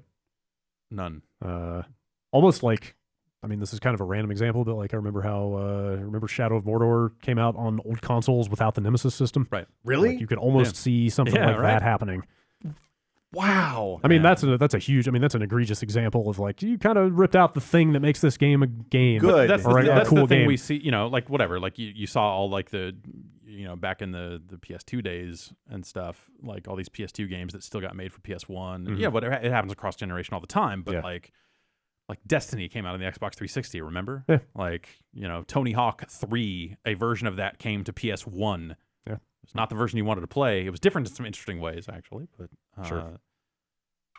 it's just weird to think about that when we're talking about a mid-console upgrade. But I guess like we'll have to wait and see because it's all speculation. We don't really know. Sure. 6 teraflops. That's all I know. Yep. That sounds like a high number to me. So they say. Crackdown 3 for Scorpios, VR. You put your headset on, you plug in, and everything just works. Yeah. Well, that was the other part where, like, when you talk about everything has to run on both, like, they're also saying that VR will come to Scorpio. Well, it's like, okay. Well, I think they VR won't come to they have an out there. They have an out to say, like, hey, you need the headset for this game, and you need a platform that can use the headset. Yeah. But to have that happen in conjunction with, hey, this is still an Xbox One, this is still this generation. Like, they're already drawing a lot of weird lines and dotted lines and that they'll happily cross when it makes sense to do. Probably going to be a mess. I mean, look, if I'm as a VR person, I would much rather, and I know it sucks to leave everybody who has an original Xbox One behind, but if you're like that thing is so borderline on what you can do, I'd much rather have a basic platform that doesn't suck. Like I don't feel great about VR on the PS4 and the idea of putting that into a regular Xbox One. Not that they're that different, but like that doesn't sound. I mean, it doesn't sound great either. Like I think they did a pretty good job with the performance limits. We might have already talked about this here. If we did, I don't have to get it. But like the problem with the PS4 from where I sit is that the controllers only do X and Y and not really Z very well. Yeah. Like that's the big. Yep. Yeah. Yes. The headset itself, the tracking. The headset's fine. All fine. that stuff. I'm just talking like image quality and that sort of stuff. Like it could be better. It's still a PS4. Yeah. There, so you get what you get. Well, you're not getting scale bound. Okay. Don't sound too heartbroken. Yeah, no, I don't know. It looked cool, looked neat, but it wasn't anything I was ever like. That didn't seem like your kind of game. Going crazy about. Yeah. Yeah. And also, games get killed. Yeah. Things happen. Yeah. I don't know. That one seemed pretty far along. I mean, there's some other behind the scenes details in here. They say that Platinum had been working on this game since 2013. Wow. After they finished the wonderful 101 for oh man, for the Wii U, they started working on this. So they've been at it for a while. Like I said, they mentioned like engine problems and stuff like that. And if I feel like I remember that Gamescom demo being pretty chunky. Like it didn't run so hot. You might be right. Yeah. They were talking about doing these like there's a quote in here where they said they were doing, quote, the biggest boss fights Platinum has ever done. Oh So shit! maybe they were having. I mean, there's some pretty freaking. Well, there's a pretty big boss fight in that Nier demo. Right. So I guess Yeah, that's saying and, something. you But know. yeah, maybe they're just running into problems with stuff. They've got I've- more licensed games to fuck up. Yeah, I was there's gonna say also- yeah. I've seen this lead to some people going like, "Oh man, does this mean Platinum is now in trouble?" Nah. But I feel don't like think so. Platinum has been working so steadily on so many different things. Yeah. I guess maybe some of that stuff's coming to an end though, right? Like most of their stuff is shipped. Is it just Nier and It's all that I Grand knew about. Fantasy? Are they- something else that Knew they're about working on? Scalebound and Nier. That's all that I'm aware of. Unless they've got 'Cause some, Turtles like, came fucking, out. They're making a Rugrats reboot or some shit. I don't fucking know. I Which would be kind of cool. They, Platinum seems good at staying in work. Yeah, Like they seem pretty good at It just seemed like that E3 Keeping like, you projects just, going. You heard Platinum's name over and over again. Like they announced Nier and they were like, and Platinum's doing it. And like by the time that was like so many press conferences in that you were like, fucking how many teams does Platinum have? Yeah. Like I suspect that they would be fine. Yeah, I can't see a situation where they suddenly just can't get work or something. Yeah. They seem pretty good at keeping that stuff going. But not Scalebound. Say lovey. I guess this probably happened maybe faster than I expected, but people have hacked the NES Classic And that's awesome. to get more games on there. Oh, I thought to make the cable longer. Nah. No, that's just Hi-yo. a soldering job at this point. Yeah. Just put an extender on. Yeah. Or that. Yeah. Yeah, it sounds like it's a USB based thing. Yeah, there's a USB Just port that the thing uses for power Yeah. that also totally passes data. Oh wow. That's So, amazing. I think they would have maybe not done that I Well, I if don't they know cared. if they, Maybe they don't care. They- like Probably not. Well, you saw there's like hidden messages in the firmware, Yeah, right? yeah, so yeah. like they clearly knew that people were going to open say this thing what? up and take it apart. like It's just, the hello. Hanafuda captain. Yeah. Oh, Oh, just a little like developer It's note like that Easter like egg. stuff that's just thrown in there. Okay. that- I mean, I guess they're selling it to make money on the item, not. It's not like they're selling more I think games it- for it. I think so, it is kind of. Yeah. so maybe they don't care. Yeah, the only Probably I mean that thing was never meant to be upgraded or anything like that. It wasn't Yeah. like they were going to sell a USB stick that you could slot in the back and add 30 games. Just like Download an application on your computer and plug it in, yeah. and all of a sudden. all of a sudden, yeah. So do you have to keep it to 30 games? No. No. So that's the Really? weird part. I think the you can store a lot more than 30 games on it, but it sounds like the UI breaks at 30. 60 or 90 or something that's like that. still pretty you good. Can, you can go Yeah, over. the thing I read said they're hoping they think you can do at least twice as many as the 30. Yeah, so not people more. people have started building tools that automate this and put the box art in it and all this other stuff in a like a fairly clean way. Does it just work with normal ROMs? Yeah. Yeah. Really? Yeah, apparently it's like pretty drag and drop. I mean, Nintendo has used ROMs that pretty like Frank Cifaldi gave a talk about emulation where he noted that like I think it was like the virtual console version of Super Mario Brothers had an iNES header on it. Yep. Really? There's no reason for that to have that unless you were just using the standard file format that was invented by an emulator author. Oh my god, that's amazing. So I don't know. That's so good. Who knows where you could probably pull ROMs off this thing and try to determine like if Their Nintendo got them heritage. clean from their own shit or if they just pulled them. Wow. We torrented these 30 games. They were the first ones to finish downloading, so we threw them on there. I don't know. Yeah. It said best ROMs packed clean. Yeah, I don't so know. It's fine. I don't Yeah. know. This one said nude Mario Brothers, so we put that on there. Is that fine? That's so again, like that's cool. I think that's really neat. But if you're gonna, if you want to play every Nintendo game, this is not the way. There are other This options out is there. there's like a cheaper and better, but it's with a, you better know, mapper support, I'm sure it's too. it's but, a middle ground for people Yes. who don't care that much. yeah. But it's a weird middle ground of like you're still tinkering with a thing, and at some point, like, what do you really want to accomplish? I don't know. Like But realistically, there are only 60 60 NES games I probably want to regularly Yeah. have easy access to. Yeah. Right? I guess so. Yeah, I guess totally. so. And like Yeah. I don't want to put a little Raspberry Pi box together and then have to deal with Bluetooth NES Yeah, pads that yeah, that suck stuff and all that sucks, yeah. stuff. So like I see there's for $60 there's a lot. Yeah, Of, yeah. Like it's cheap yeah. and easy. You know, Yeah, I guess and you know, it hooks up to a TV easily. like it's cool out of the I can- box, I can and I see guess why. yeah, if you want to do weird stuff with it I can see why people would be into this. with homebrew ROMs. Well, and you Yes. and you don't have to dick with like weird MAME front end or weird emulator front ends like Hyperspin and all that stuff that are an Yeah. incredible pain in the That ass to stuff. set up. It's just Yeah.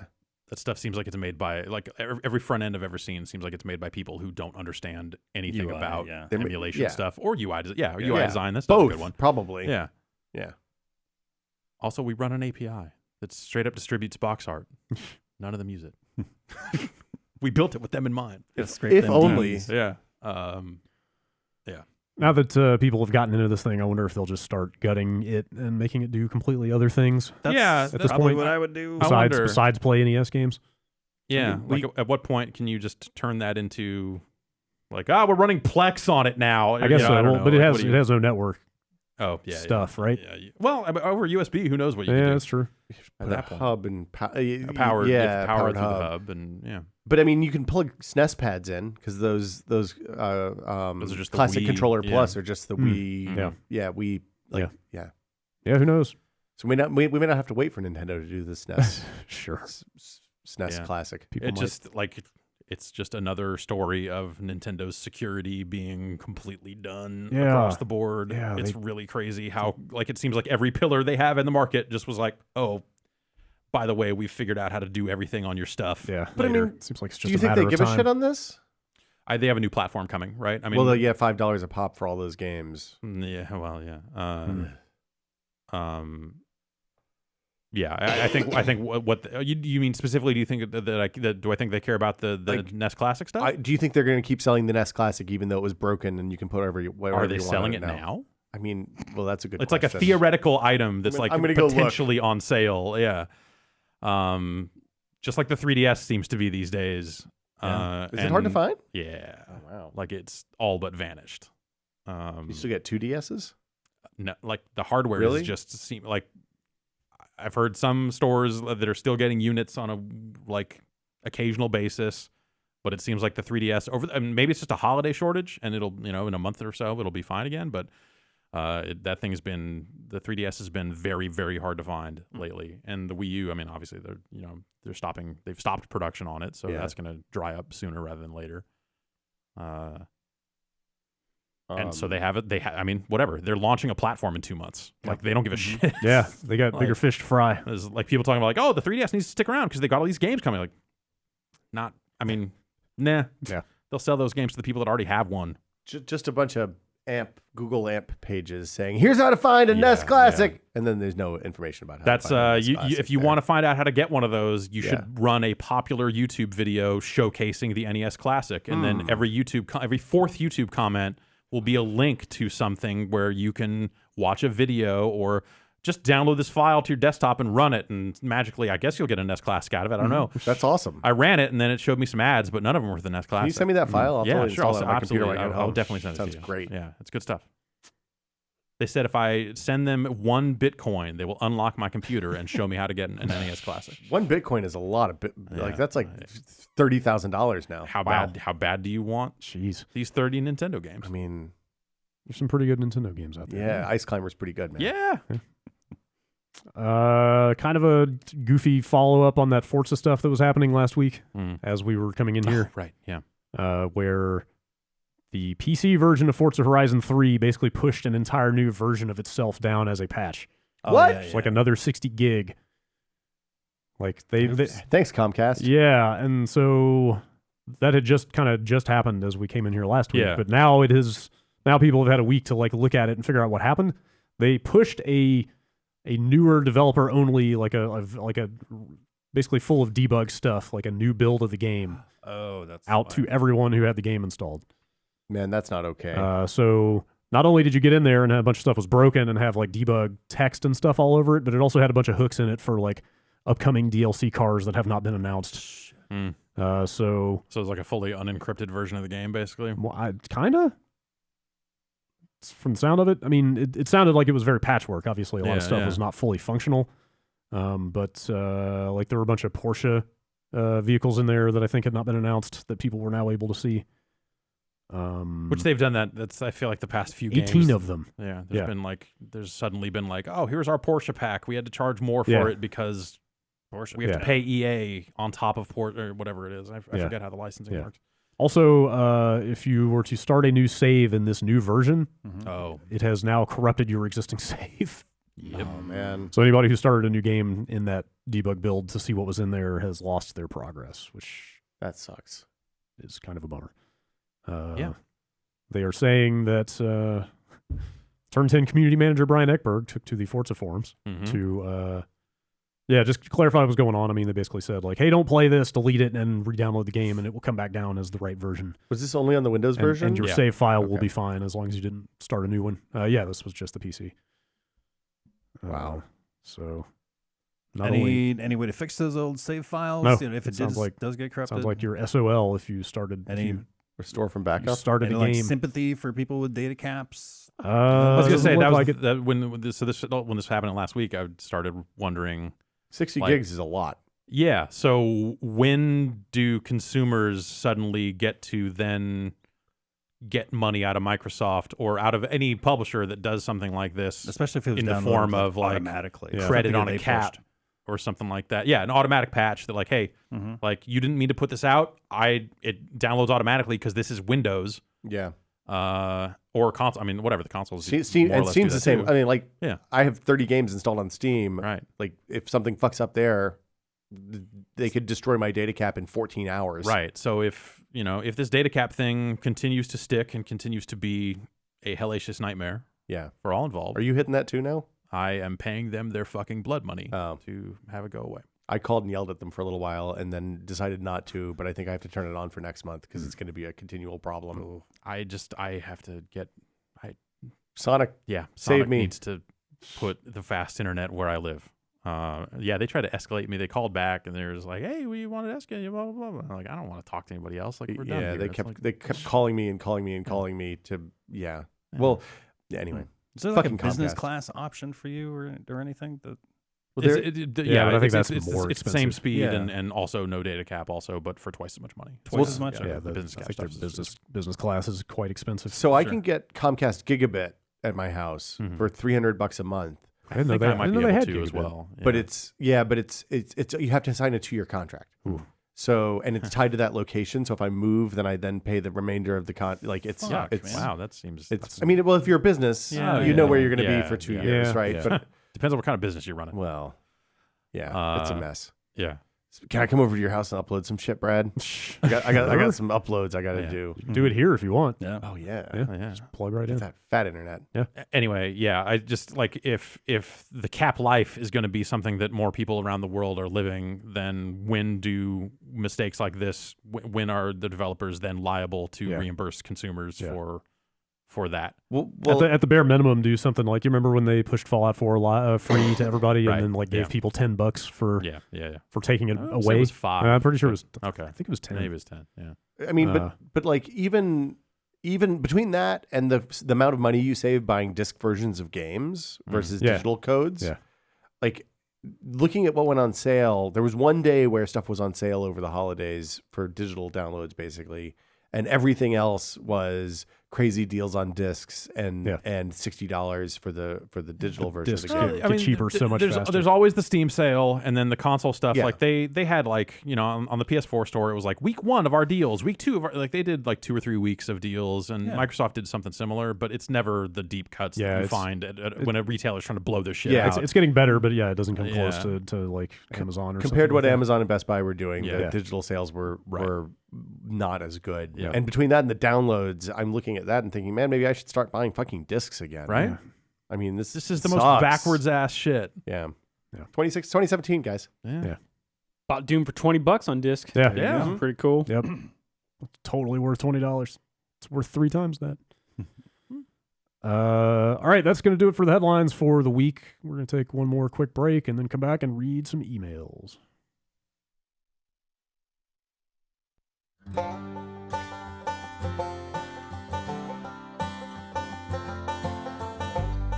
Getting food in the mail. Yeah, food in the mail. That's what we're talking So about. I'm sitting there and a box shows up. And Uh-huh. there's food in it. That's right. Ingredients to make a great meal. Cooking together builds strong family bonds. I've heard that. Research shows that Blue Apron families cook nearly 3 times more often. How about that? Wow, that seems pretty positive. Yeah, Blue Apron will send you the ingredients you need to prepare delicious foods. Yeah. And they get it from, like humanely raised beef, free-range chickens, naturally raised pork. Okay. Regenerative, Man, that's complicated. easy for you to say. Yeah. Farming practices are used for the produce. Okay. So they can deliver out to food deserts 99% of the continental U.S., and they ship the exact amount you need for these recipes. Do you want to hear what sort of recipes you could be making in the month of January? Hit me. Seared pork chops with farro and cranberry chutney. Pork chops, pretty good. Yeah, spaghetti squash and marinara with mushrooms and garlic knots. Okay. People love a good garlic knot. That's okay. Yeah. Spicy shrimp and Korean rice cakes with cabbage and furikake. Whoa. Now you're just getting fancy on me. Yeah, they'll get fancy on you, and you can learn how to prepare it along the way. How about that? Okay. Yeah. Sounds educational. Blue Apron will send you 3 meals for free with free shipping if you go to blueapron.com/bombcast. You can go there and check out this week's menu. Okay. Yeah. I can do that. You will love how good it feels and tastes to create incredible home-cooked meals with Blue Apron, so do not wait. That's blueapron.com/bombcast. Blue Apron, a better way to cook.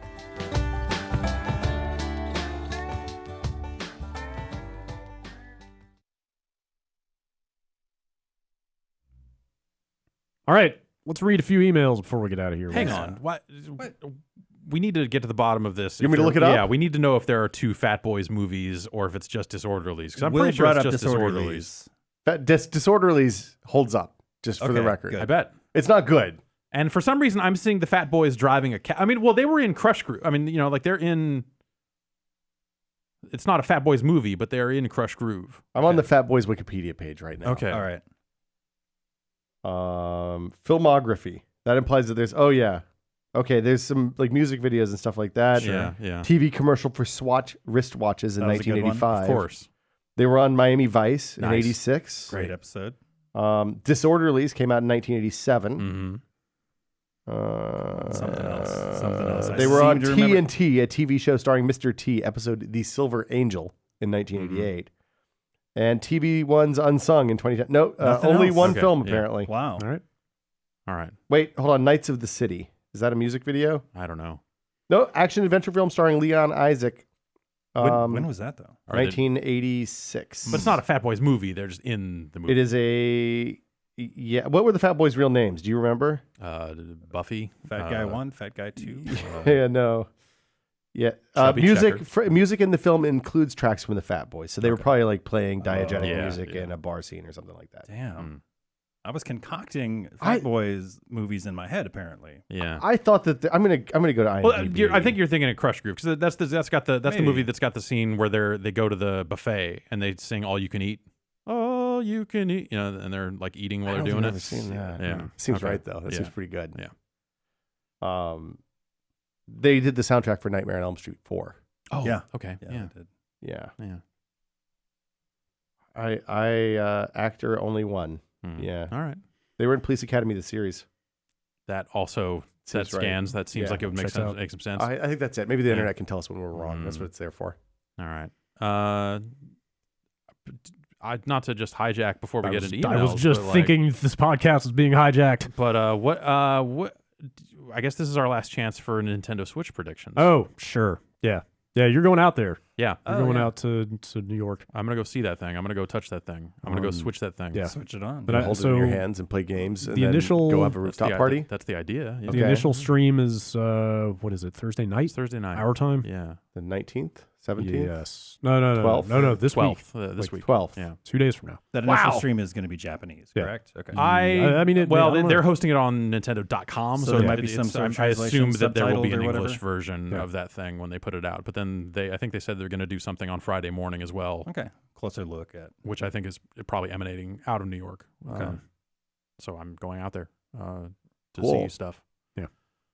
And yeah, so we're gonna have some stuff on Friday after we go get our hands on that thing out there. We're gonna try to, whether it's a live stream or run some kind of video or something like that. We'll have something on Friday. Yep. Live about- stream from a basketball court. Yeah, yeah. Okay, yeah. rooftop or something. I think they should do it from. I think the whole event should be on a Yeah. rooftop. Should be on Like, that rooftop. I don't know. 30 If Rock you, I don't know if rooftop you want to garden. get on the rooftop in a building in New York Look, right This time of now. year. You gotta Gotta be dedicated. you gotta- You're this right. I is got to for- be this is dedicated for to my people who craft. play Fair games. enough. Okay. This isn't for right. pansies and Yeah. All right. Nancy boys and Got to have passion. I understand. Yeah, Yeah. that's right. feel the burn. I don't know how much there is left to predict because I feel like everything has leaked. I guess This so. Yeah. game is mostly Price. right.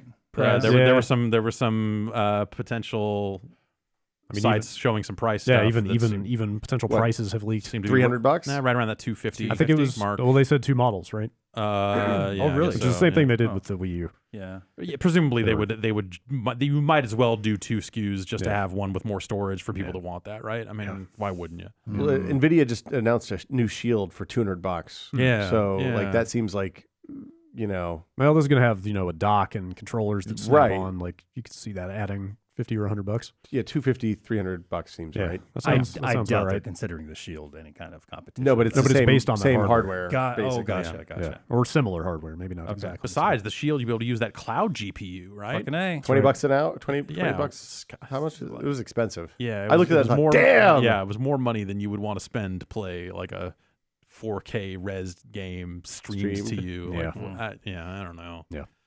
CES. Yeah. No thanks. Yeah, man, let me tell you. Yeah.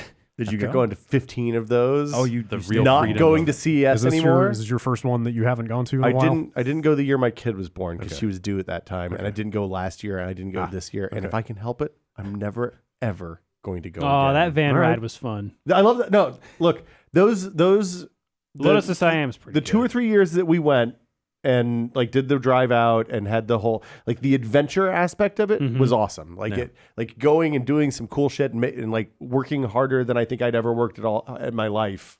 Those first few years when we were doing it with whiskey, 2011, 2012, 2013. Yeah. Like I loved doing that, but fuck that show. It just seems like, I mean, like we goof on E3's relevance and stuff like that, but at least like when you go to E3, there are big video games to talk about. Oh man. Like CES just looked like people just hunting for stories that didn't exist. Like, I don't know, the TVs are bigger and blacker now. if This laptop has 3 screens. This laptop has 3 screens and we're going to steal it. Yes. if you wanted to make E3 like CES, you'd have to make about 100 times as many games and dumb products come out, and only one of them would ever ship. Right. Yeah. Okay. Right. Sure. And you would, if you wanted to make E3 like CES, you would bring back Kensha Hall and get rid of everything else. I like Kensha Hall. Yeah. Kensha Hall was 'Cause- where all the weird shit Because was. it's like ridiculous garbage most of the time. And like looking at all the stuff out of CES, it was like, look at this hairbrush. It's fucking Bluetooth. And you're like, fuck you. Fuck this. yeah. My botnet hairbrush. Yeah, I when LG was like, we're gonna put Wi-Fi in everything, I was like, I'm never going to have to look at LG shit again. I never have to consider buying an There LG you go. home product again. Yeah. Anyway, Life's good. $300, man. Yeah. Lucky Gold Star. That's what Mm. LG stands for. Life's good. What else is there to predict? I can't think of much. Are they going to release What's a up with the Mario touchscreen? and a Zelda game at the same time? Maybe. Are they going to launch with Mario and yeah, Zelda? yeah, but see. only because Zelda slipped. I think they kind of lucked their way into that one. Well, I don't know if that's a good thing. I mean, if they were going to release it on both platforms, even if it didn't slip for Wii U, they would Yeah. still ship it at Yeah, launch yeah, here. you'd still be so, getting you know, two. kind of. Yeah. I mean, that's strong. If that Mario game launches and Zelda comes out, like, I'm that's a very that's a curious. hell of a launch lineup. I'm very curious to see what the Sorry. the independent development support for Switch ends up looking like. I mean, I think that's a different story. Like, I don't think their third-party story is going to change one bit. Yeah, because it's not going to have the power to be doing PS4 ports. Yeah. So, But it could be doing a lot of indie games, Right. A lot of smaller stuff. in a world where people still like, there's still some cachet to putting your game on a Nintendo platform, Yeah. and in a world where the Vita is not like a viable system anymore. Yeah. The idea of like, hey, I made a handheld version of my indie game. Yeah. I think that'll still hold appeal for developers. Definitely. And if they can sell enough of those things, then it'll definitely be a viable platform Well, to develop that sort of game for them. I mean, it kind of depends on how Unity and Unreal and those Right. guys support it. Yeah. And yeah, I don't believe know. they have come out and said yes, we Yeah. are. That stuff is there. Yeah. So I assume that stuff will be okay. Yeah, I would assume they worked closely with the engine people. And think about all the games for phones and tablets and stuff that would have been awesome except for touch controls suck. Yeah. I'm interested in that. Yeah. Yeah. There's sounds a okay. potential for that stuff. Yeah. Too. Sure. Just give me a Monster Hunter. I'm in. I'm ready. Yeah. You play it on I'm your TV. always ready. Yeah. Yeah. I mean, God. that would actually make me interested in playing those games. Like if you could play them with a real ass gamepad on the couch. Let me tell you a little something about No, God Eater. Oh no, I'm sorry. Use Nope. the big. I okay, regret okay. this. Got a full minute. I regret doing There are this. no minutes left in Start this the clock. podcast. Can we talk about Destiny? No, we're going to read God, emails gross. now. God damn it. Thank you. Bombcast at giantbomb.com. If mutiny is not going to stand, All right. I'm going to read these emails. Jeff writes in from Stockton, California. That's right. I went to Stockton and sent you this email. Okay. It says, fucking Stockton. What am I doing It here? would be so good if this email was like, "Hey, can we talk about Destiny?" Yeah. Recently on the podcast, Matt Rory talked about some of the oddly themed slot machines he saw during a trip to Las Vegas. If CBS in its infinite wisdom decided to turn the Giant Bomb universe into a slot machine, what would it look like and how would it play? Just all Dan's just laughing at you the entire time. I've think got a that- soundboard. That picture of Dan that you printed out and like cut out his face and put on Oh, like his a real bad that- troll face. that- Yeah. that Don't that let would this be man in the building. that would be on the wheels, I think. Yeah, I think so. What happens when you lose your money? Nobody wins. Yeah, that's true. Then, Somebody then pops you are up. forced to play 50 turns of Mario Party. It just pops right out of the machine there, Yeah. and you have to do it right there on the spot. Steve Lynn alerted me that there is indeed a Mario Party arcade game. Yeah, there What? is. Yeah. Yeah. Yep. So support I four think players. that came out last year. Oh, really? I think that's a relatively recent release. We probably have to cover that, I think. Not a right? numbered sequel. Oh, yeah, yeah. Not a numbered Right. sequel. So Okay. we're okay. Still, somebody should send us one.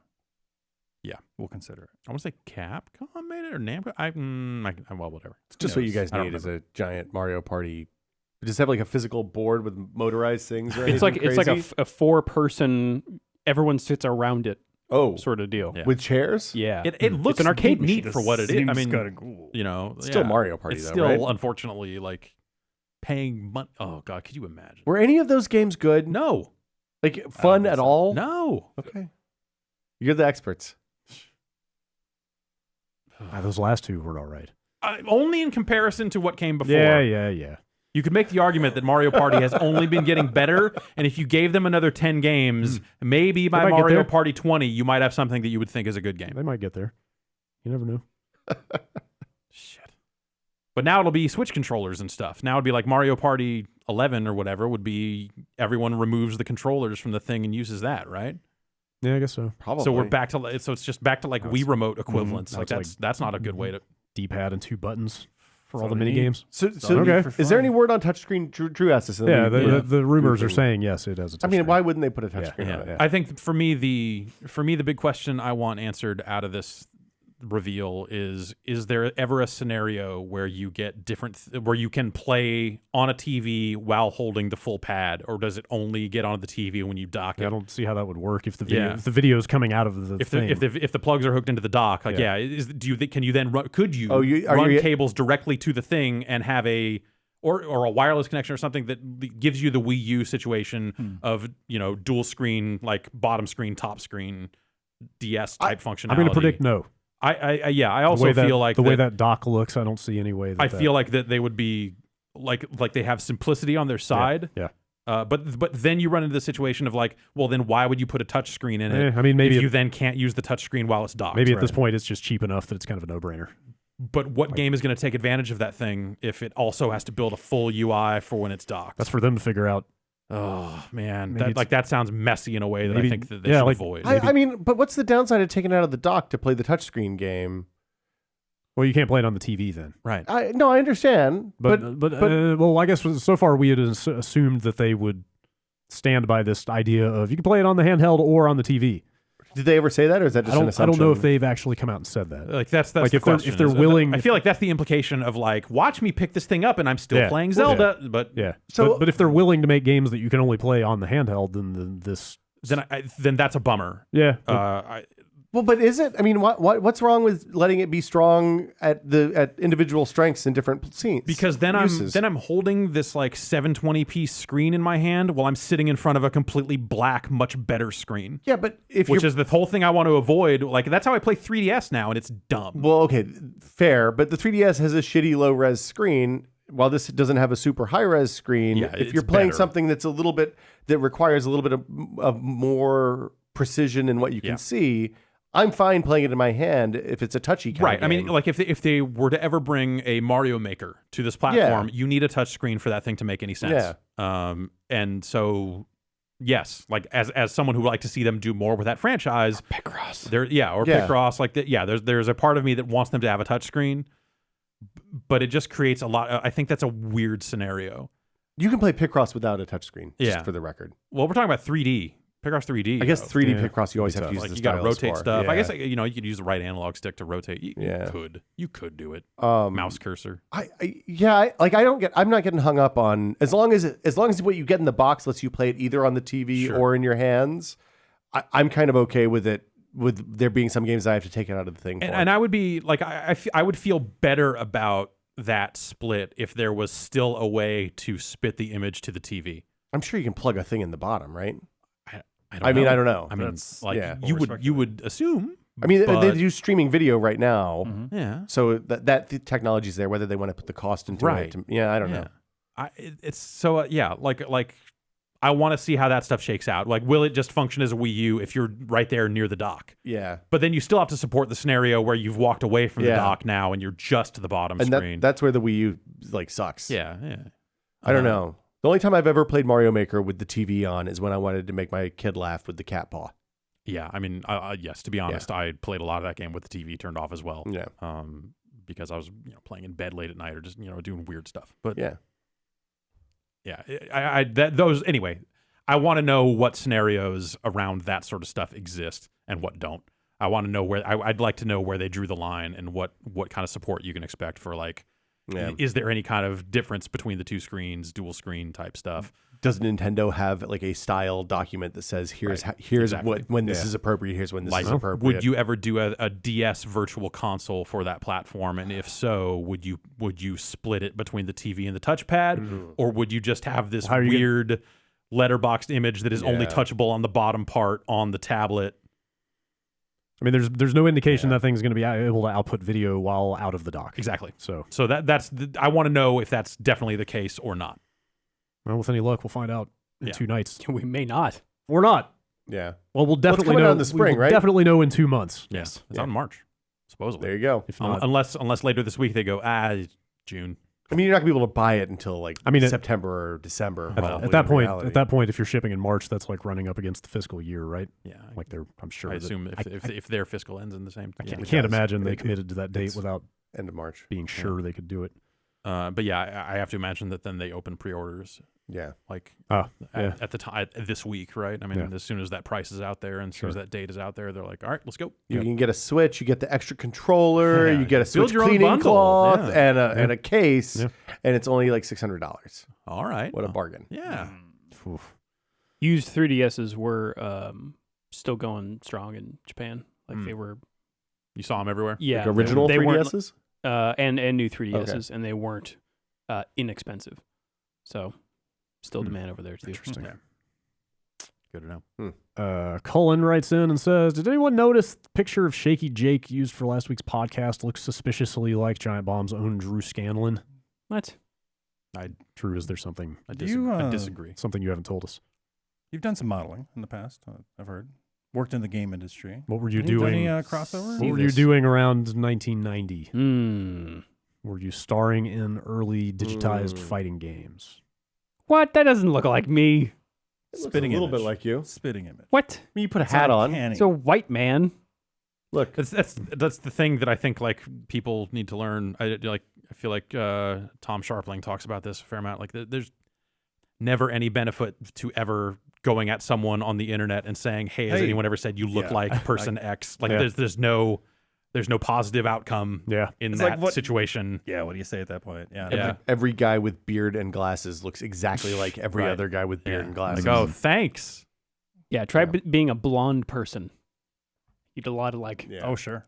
hey, this guy's also blonde. You look like that celebrity, Hey. the one with the blonde hair. Yeah. Oh, Yeah. I mostly just wanted to be able to bring up Shaky Jake again. Shaky Jake. Let's see if we can keep this streak going. Now I can put him in the podcast art again. That's right. Yeah. Yeah. Nah, maybe I'll go with. That's still. It's a real Jake off around these parts. Who's Shaky Jake? It's one of the fighting, one of the guy characters from Way of the Warrior. Yeah. I forgot. My bad. My bad. I forgot My to look bad. up. I forgot to look up the name of the military dude, but Colonel I'd swear it was Fireman. I would swear it was Major Payne. It could be. I should probably Major Payne. Should I just do that? Yeah. We need to know. That reminds me of that Max movie Payne, doesn't hold up. the wrestler who sued Rockstar. Oh yeah. Really? Yeah. Wow, His that's name was bold. Max with 2 X's.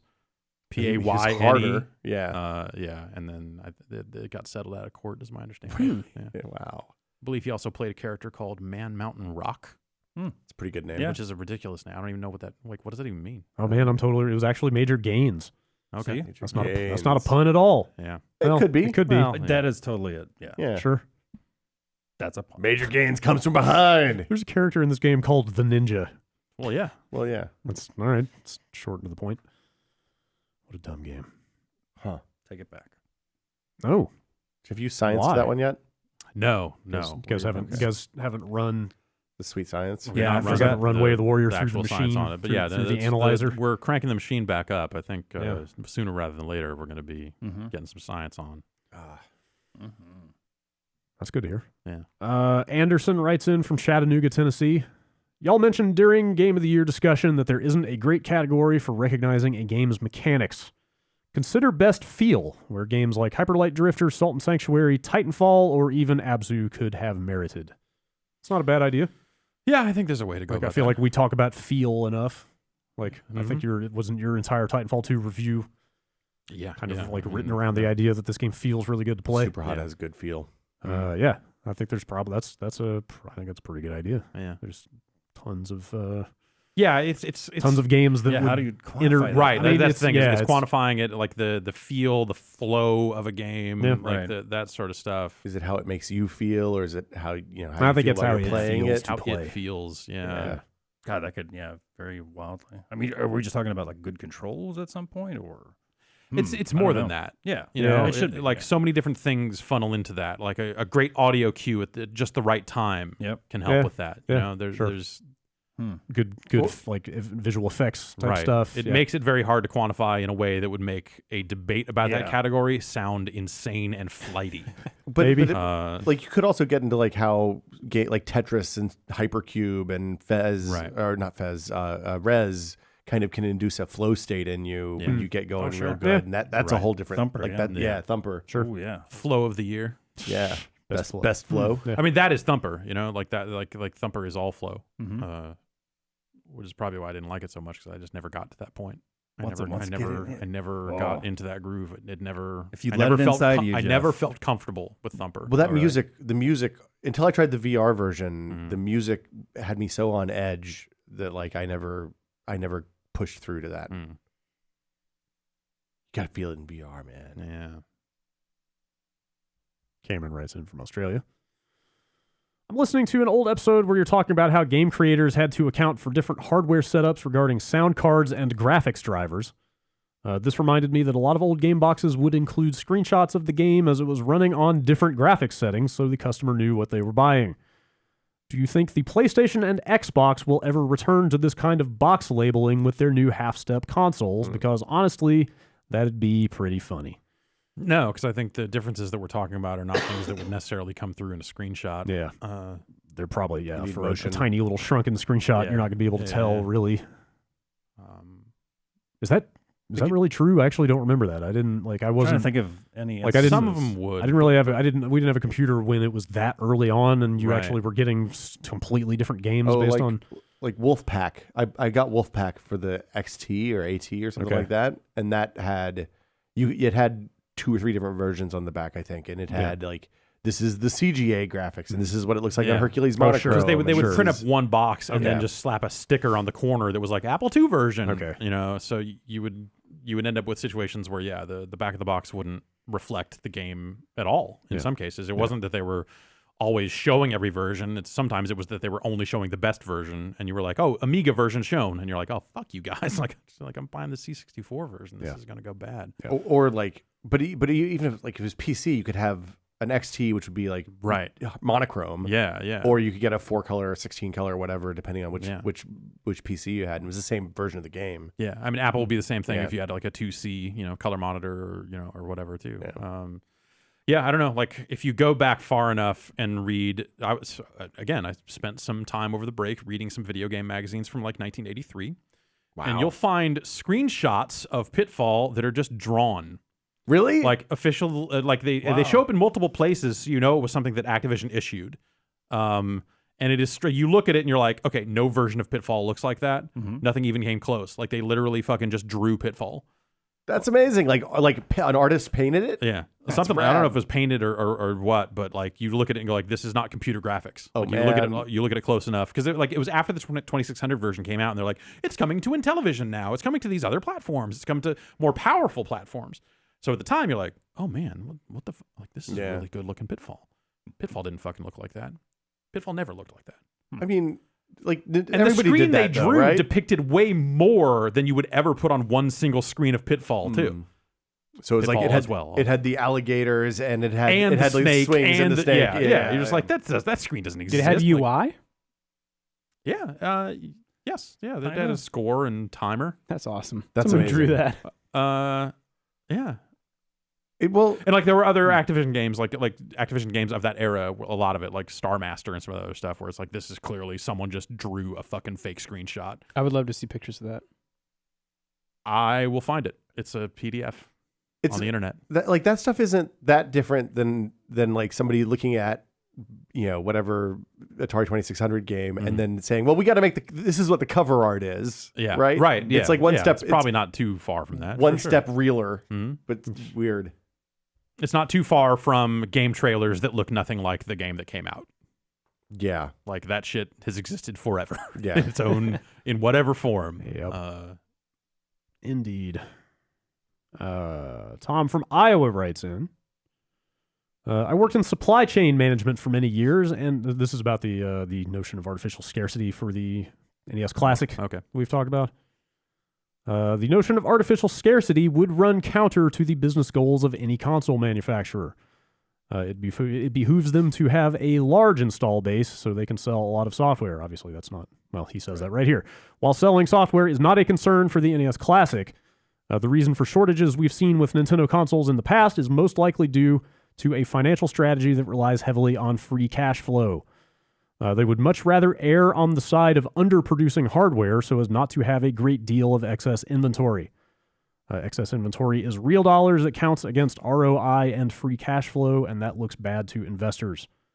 The Wii and especially the DS were great for Nintendo's free cash flow in recent years. The Wii U, not so much.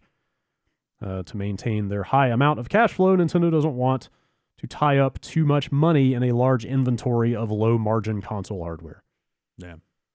So yeah, maybe they're just feeling burned coming off of the Wii U and those things not selling, and they're just skittish about. Well, I mean, they've always been a pretty Yeah. conservative company across the board, right? Yeah. I mean, I guess that makes sense. yeah, they always play it safe Yeah. on that stuff. Question is now that we're past Christmas, do people still care? I mean, that's Like, the is thing. there- Is they're is going to there- make is Just there- in Toys R Us the is there other still- night, and somebody was asking Really? about it. Yeah, I think it's. I mean, it's completely. I'm anecdotal, sure they'll but probably still sell every one they make. Yeah. But- I mean, I'll buy one. Yeah. Like, But I don't know if yeah. that like burning need to have one is still there now that people's It's no Christmas Hatchimal. shopping window is closed. Yeah, that's definitely a thing that it seems like it's impulse priced in a way. where Yeah, it's like you're right. In the moment, you're like, oh fuck, well we got to get the new Yeah. tiny It's Nintendo. like, oh, I remember that thing. Give me Uh-huh. that. That's a great Christmas present for the family. Yeah. Yeah, I'm sure they will continue to sell those things. It's a great Valentine's present for the family. Mm. When's Lunar New Year? Soon, right? I don't know. A couple weeks or something. Yeah, It's usually early in the year, right? February usually. Mm. When's the parade? I don't know. I have no idea. Yeah. I watched some Japanese New Year TV. Oh man. There's Oh. apparently it appeared to be Eurovision-like Ooh. in its Whoa. musical performance Yeah. thing. Great. I saw the Pineapple Pen guy. Oh, He I hear he has a new performed. song. Does he? Yeah, I heard He was everywhere in advertisements. He has a gotcha machine. He's all over the place. Huh. Wow. All right. Yeah. That sounds fun. Did you go out for New Year's there? I walked around Shibuya a little bit, Yeah. and just got into the wave of people Okay. making their way to shrines. Yeah.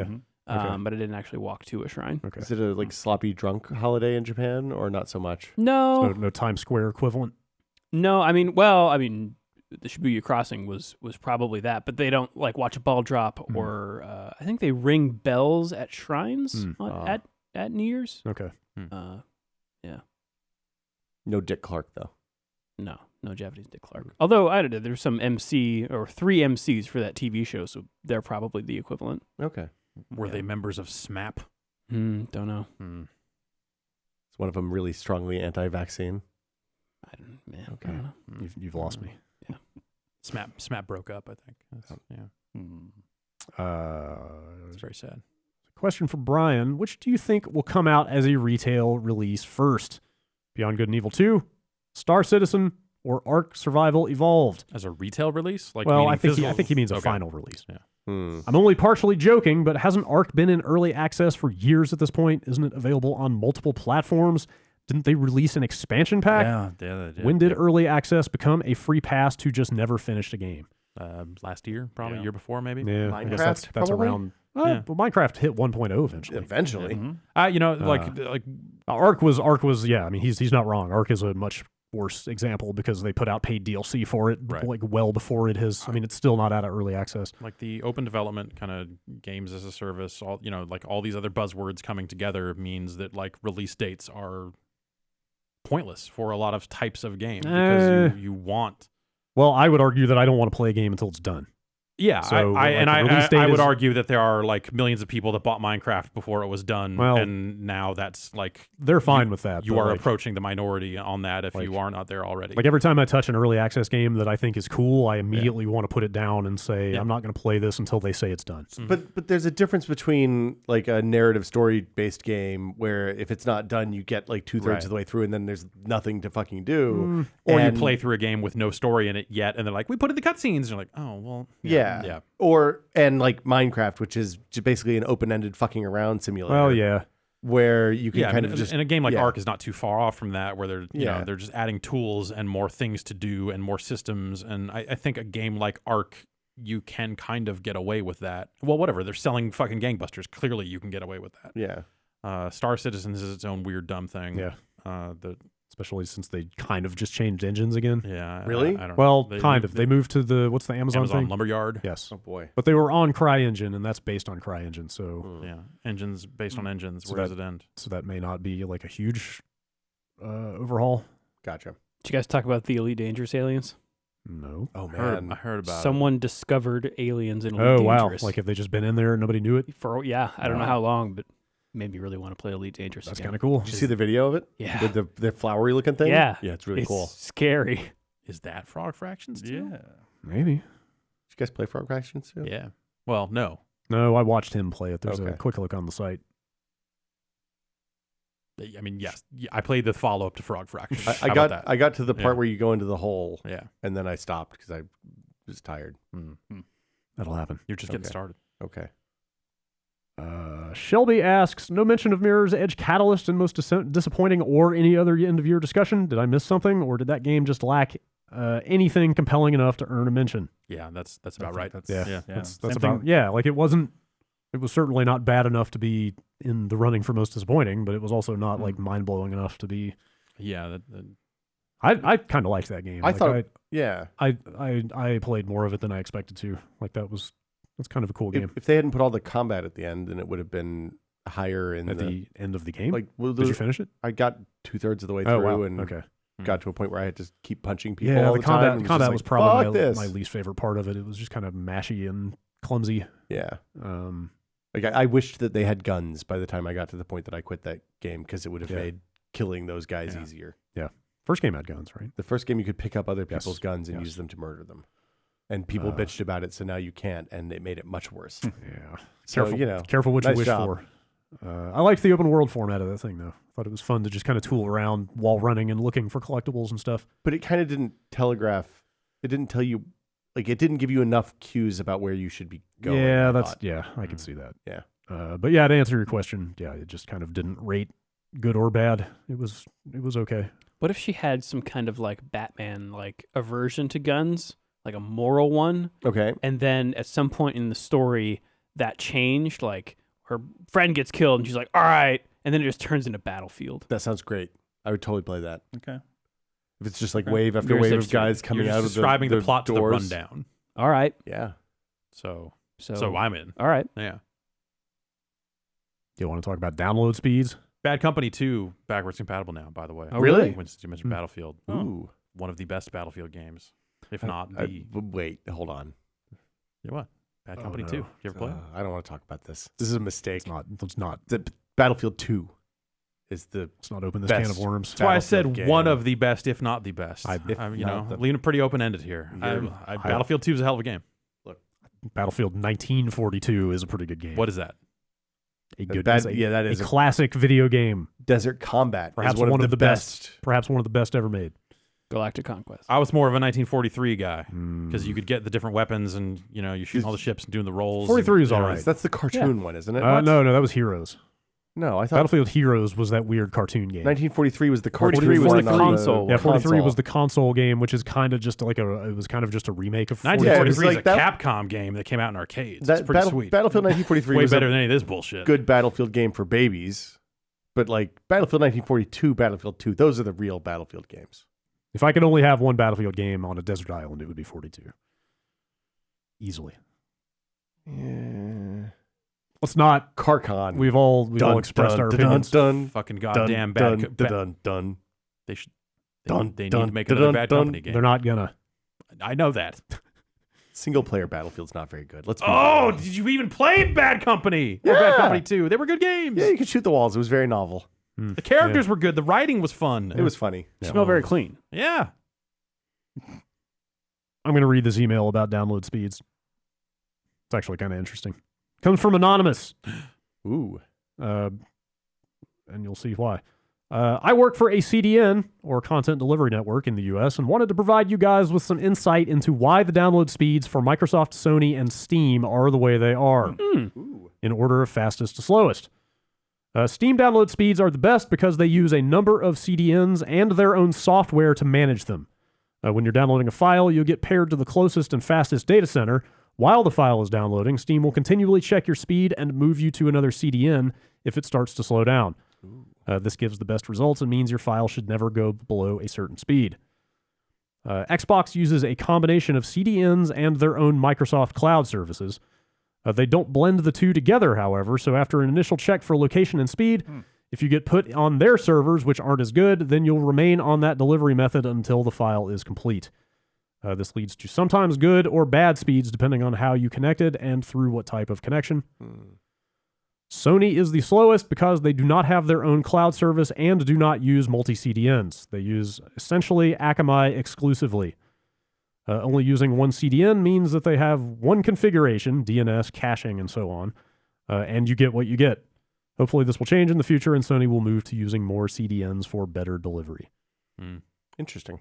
So there's your little behind the scenes info dump. Yeah. So then presumably if you switch to rest mode, it reconnects. And So this, like that would explain maybe where you this hit a different server. where the whole Yeah. thing of pausing your download or going into rest mode Yeah. comes from for PSN downloads getting better. Maybe you just hit a better CDN, Yeah. get better speed. Now you know. Quick question from Luke. Maybe Will, you might have an opinion on this. Probably. More than the rest of us. When have I not? Are gaming laptops good? If yes, should I get one? I have a gaming laptop. Yeah. Do you? I bought a big ass gaming laptop so I Yeah. could do VR demos Oh, across well, the country. you have a business case for that. Well, yeah, But- like I used to have a cart that I drug around with a monitor and a desktop on it, and now I can put it Yeah. all in a backpack, which is Yeah. awesome. I think they're totally up there. I had a Asus ROG actually that lasted me like 3-4 years. I was super happy with it. Yeah. Yes, and it was kind of a joy to lug around. Yeah, I was but going to say, fuck, are they still big and Yeah. like 10 You have pounds? to get a Yeah. special bag. Yeah. I mean, if you want something with it, so the thing that's changed is mobile GPUs are pretty capable for like 1080p gaming now. Okay. So if you don't need to do VR shit, and even if you do need to do a little bit of VR shit now, you can like use something that has a discrete mobile GPU and it'll be pretty good.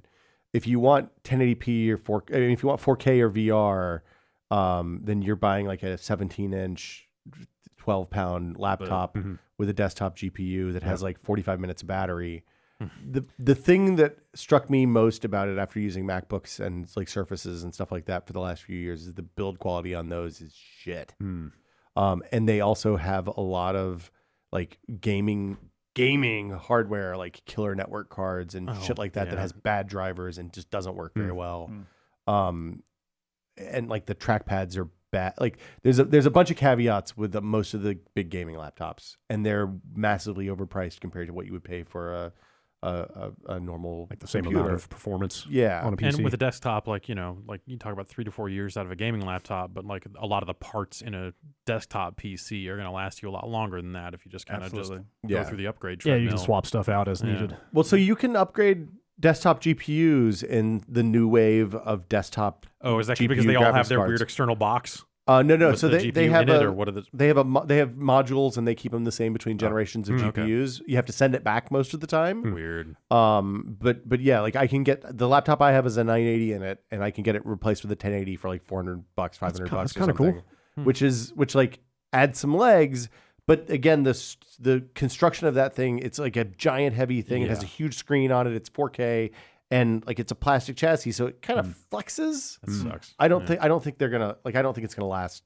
I expect it to not last 5 years. But Especially if you are bringing it on the road all the time. I and doing carry these it all the demos time, and stuff yeah. like that. Thing's going to fall apart.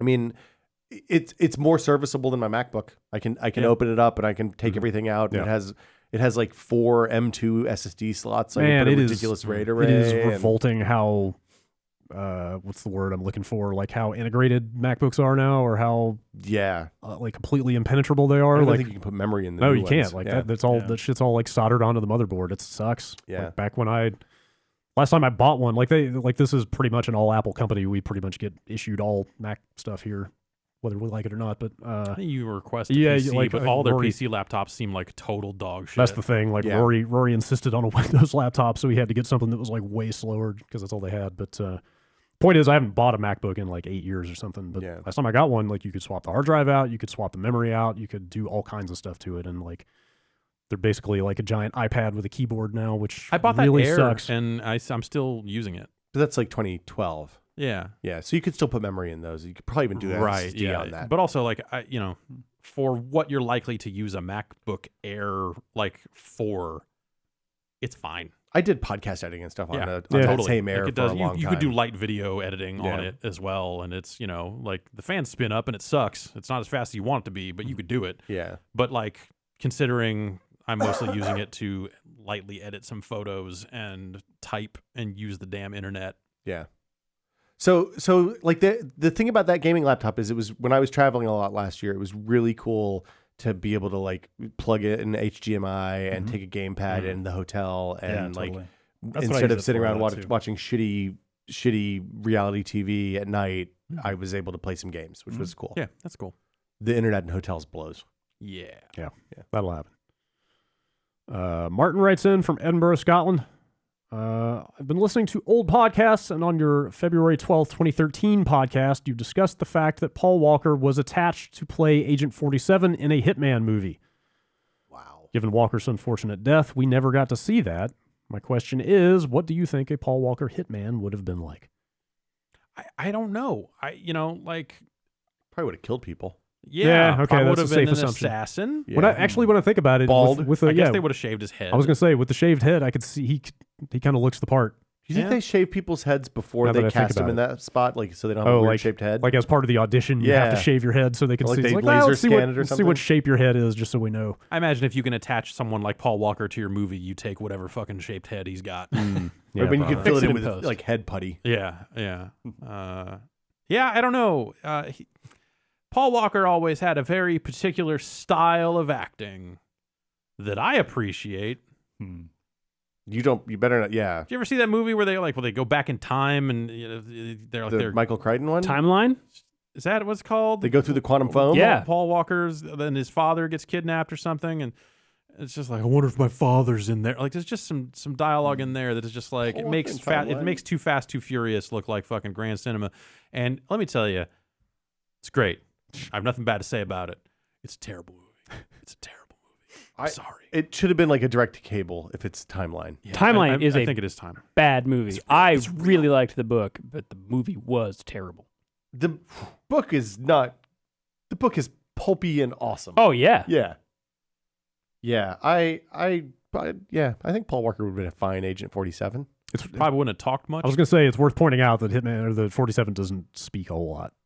In the movies? I've never seen the movies games. that actually got made, but in the game, in the game he was pretty. He talks in the game. Like, Yeah, he does. Talk. yeah, he talks some. Oh, he talks. when but- I like When his implaceable accent in the game. Yeah, Paul Walker yeah. was in Timeline. yeah, sure. Yeah, he's like vaguely European, Mm-hmm. but not specifically. I always love that when you put on the dumbest disguises, like there's no attempt to even try to emulate the voice of the person he's imitating. He's a hitman, not an actor. Yeah, but what I mean is I love Yeah. that nobody ever even questions it. Right. Nobody in the entire game. ever, Helmut Kruger. nobody ever calls him on. Is like, hey, you look like that guy, but you sure don't sound like him. Trust me. It's just one of the many absurd things in that game that Yeah. make it Games. so likable. I'm so glad I spent the time to like get into that game. Yeah. It's It's pays the, back in spades. It's the Yeah. gift. It's the gift that keeps on giving. It really does. They just announced another elusive target. Oh, for, cool. I think the end of the week. Cool. Do those holiday ones stay around for a while? Can I go back and do the Last I Christmas checked, one? the holiday hoarders map was still in there. Okay. I would assume surely they're not going to turn that off. Okay. Yeah, I wonder. Yeah, the elusive targets are the only thing that are time limited. Okay. Limited. I haven't tried one of those yet. They added a thing. So they added a bunch of stuff in I think the December update. They added like tons of like they added like a little stinger sound when you finish a challenge and like a bunch of UI enhancements and stuff like that, but I should double check. Grain of salt, but I'd swear on the elusive targets option on the main menu they added a counter that goes up to 46. Oh. And they were at like 16 or 17. I think the one coming out this Friday is number 17. So maybe when 47 hits, season 2 comes Well, out. maybe, I don't know, but Maybe when 47 hits, you're the elusive target, and you have to stay alive in a level. oh, that'd be so good. But or your helmet. You play Helmut Kruger. You have Yeah. to kill yourself. Okay. But All also on top of that, like, you know, a lot of people have been kind of bummed that these things are time limited and they'll never be able to play them again if they buy the game now. And, you know, the game's just now coming out on disc. So there's a bunch of people that have been waiting for that. But if they're not even like close to halfway through the number of elusive targets they're going to put out there, like it's a lot of elusive targets. Yeah. That's like years worth of support for that game potentially. Yeah. If they're actually going to live up to that So stuff. they do one every other week. It's been a little looser than that. Okay. But they're very frequent. They add a lot of stuff to that game. Eat your sandwich. Okay. Paul Walker, pretty good. I didn't see any other Hitman movies. Was it Timothy Oliphant? He was. I think he was the guy that He was ended a up in hitman. those movies. Who's the other one? I thought it was just him. Timothy Dalton. No, like I thought it was him in both of them. They made two, right? really? I thought there was another one. I'll Or the Fat Boys in it. Cesaro, God, the that'd be ultimate so good. hitman. Cesaro would also look the part Yeah. pretty well. Well, whatever. He dressed up as Hitman. Timothy Yeah, I Oliphant mean, no, he is in, dressed up. It's kind of a Bond thing. was it not specifically? Like he would walk to the ring and Yeah. it was a tear off suit. Okay. It was pretty He sweet. is pretty sweet. He has proven he looks the part. Yeah. Also, that dude speaks like 6 languages. Yeah. He could be a He could- hitman he for could all be I the know. hitman. the 2015 one isn't Timothy Oliphant, is it? I don't know. No, I don't think so. I think the first one. It's I thought- Rupert Friend. Oh, okay. Weird. I could have sworn he did both of them. Friend? Friend. He's English. He was born in Oxfordshire as All right. Rupert William Anthony Friend. Friend. He's from Homeland. He played Peter Quinn in Homeland. Okay. He's that guy. I always meant to watch Homeland. Pretty good. If you watch it as a sequel of sorts to My So-Called Life, does it hold up? Because that was my intent. Yeah, I can kind of see that. that. was my intent. Yeah. Okay. Nice. All right. You could like alternate the first season Okay. as like a flash forward, All right. flashback thing. All right. You could also pretend that Captain Winters is a time traveler. That's what I do. Yeah. Okay. Who's that? Guy in Band of Brothers. Ah, okay. All right. That makes sense. I found my Blu-ray copy of Band of Brothers over the weekend, still in the shrink wrap. What? I bought it years ago, and I You've just seen it? No, I've never gotten around to it. Oh, Jesus, Brad. man. I've meant to, and for It's whatever like reason, 10 hours I know, of Saving I know. Private Ryan. It's fantastic. Yeah, I know. I know. Like Skip the first episode. No. it sounds What are right you up. talking about? They're all great. They're all This- classics. Ross from Friends is a real shitbag in that. Is he Yeah. in- show. Is he in that? But he's supposed He's to be. so good. Yeah. It's super good. Yeah, I've meant for years and years. It has to the guy watch from it. Office Space, Just- Ron Livingston. For whatever reason. Just Yeah, never- he's good too. Yeah. Everyone's good. It Everyone's has great. it has a million people in it, and it's really good. Yeah. Well, like I said, I found it, so I can finally open it. It still has a sticker on the front of it that says something like Babbage's. no, but it's like a promo sticker that says like plays in a Blu-ray player or your PlayStation 3. Oh, Like it was so early. It was so early from Blu-ray. They had to like. Is it a steel case? Yes, it is. Yeah. They had to like educate people. And, like, here's what these discs will play in. I love pulling out DVDs that I never took out of the shrink wrap and seeing how much I paid for them. Yeah. And like, I paid $30 for this Voltron season 1 and never opened it. Yeah. Sweet move. Good move, me. I think 30 is what I paid for this. If I'm not mistaken, it was on sale. But I will watch it, I swear. Let's do 2 more emails. Patty from Australia. Patty or Patty? Patty.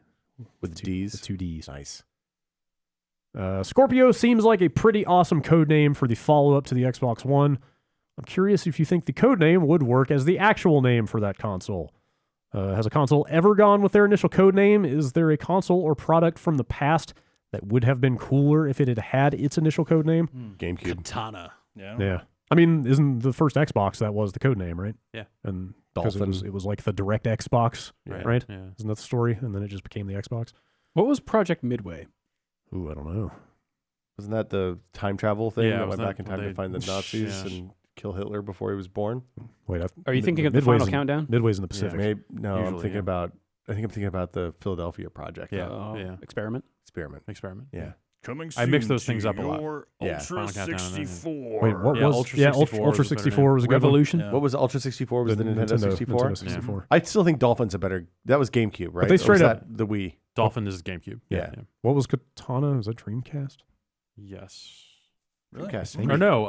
Or was it Saturn? Or is it Saturn? Maybe it was Saturn. That sounds right. Was Dural Dreamcast? Is that right? That's No. down, up, May- right, A. it might have been the other way around. Durandal was one of them, right? Durango. Durandal. Durango. Durandal. That what is that? That is something. The sequel to Marathon? It's. I think it might be a video card. I think it might be Yeah. a old AMD or Nvidia video card. I don't remember. Yeah, Durango was the Xbox Was the One. Xbox One.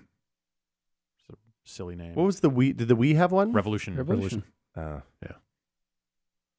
Which is Huh. an okay name. What was I the don't know. 360? Did they ever? That was Xenon. Xenon. Xenon's pretty good. Yeah. Xenon's not bad. I think anything. I think Scorpio is anything is better than Xbox One.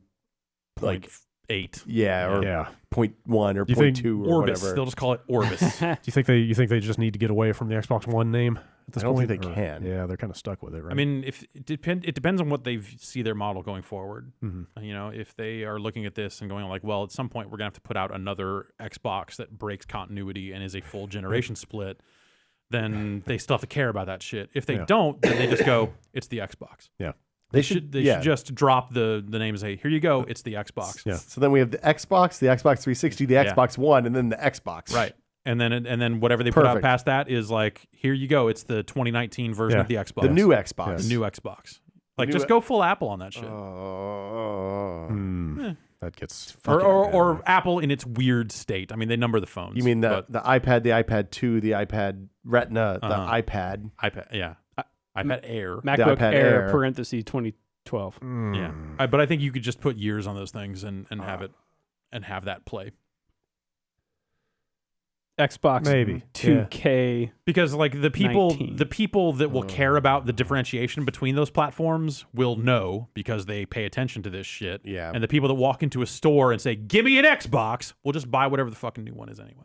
unless it's Or like- unless they buy the $199 Yeah, one. or they'll go like, Yeah. "Oh, well, I'll get last year's model," knowing that Yeah. it's the last year's model. Yeah, I I was you gonna know, say, like unless Scorpio is like $600 when it comes out. I'll take my Xbox 5S. Yeah, I wonder when they're going to start talking about that thing. GDC? If it's E3? if it's Well, still yeah, I mean- if it's still on track to be this year. I mean, I guess look, E3 is where the big info dump will come out. how's Xbox, like, do we know what the state of the console Business. business right now? PS4 is still selling gangbusters. I think they've they're past been- 50 million now, Yeah, right? they are. Okay. But Xbox has done some really they have been selling a lot of boxes. Like they've got you can get an Xbox One S with like Minecraft for like $279 or something now. Oh, that's pretty good. Like it's it's priced aggressively, and I think that is helping them. Are people buying in Xbox games? This market, Oh. and that's not helping them in Japan. No Yeah. one gives a shit about any But console. nothing's there. happening in Japan. Yeah. Yeah. There were Xbox One games in every like new game store I went into. It was only like one section of a shelf, but they were there. Okay. Yeah, I mean, there was a reason that they pivoted away from talking about sales and into like Xbox Live engagement is huge because they've been Except for the months when where they pulled ahead actually again. are the number one Yeah. console, they will happily come out and tell you that. Right. They were like, oh, we've decided to change the way we report numbers. Except, wait, we won a month. Guys. Yeah. Well, I mean, but like when Satya Nadella took over Microsoft, he was one of the we should divest this business and move on to other stuff. Oh, was he one of the people pushing to get rid of it? Yeah. I mean, that's what the report was at the time he took over. I mean, but, well, yeah, I who would pick it up? Well, that's the question. Yeah. Like there's nobody in the market for that. Like, who would go buy the Xbox business? Well, you could spin it They out could on spin its it, own, yeah. but it's not like you would have to make some drastic changes to how they run things to make that a functional standalone business. And so I guess integrating the Windows side of that Yeah. is their way of making sure that remains a going business at Microsoft. Yeah, in some ways, like for as much as people talk mess about the way the Windows Store integration has gone and Xbox Play Anywhere and stuff, like on some level, that stuff is probably helping keep the whole line relevant internally or something. Yeah, I mean, because like to make a Microsoft amount of money, yeah, okay, yeah. Especially in light of like how much money did they spend on Scalebound only to have it come up with zero? Yeah, Yeah. Well, but I mean, spending $40 million developing a game that they don't do anything with is, on Microsoft terms, is nothing. But unless you've got a division that's already in the crosshairs, and then that $40 million is like, what the fuck are you people doing over there? But I don't know. They've been selling enough boxes lately that they probably, I bet they don't have too many people on their back. But who knows? Yeah. Did you guys see that Mega Bloks Halo Yeah. footage? They should put that out. They should put that That out. looked great. What is that? So Halo didn't do a Lego deal; they did a Mega Bloks deal for toys. Okay. And so N-Space seemed to be developing. I believe that was the developer on it.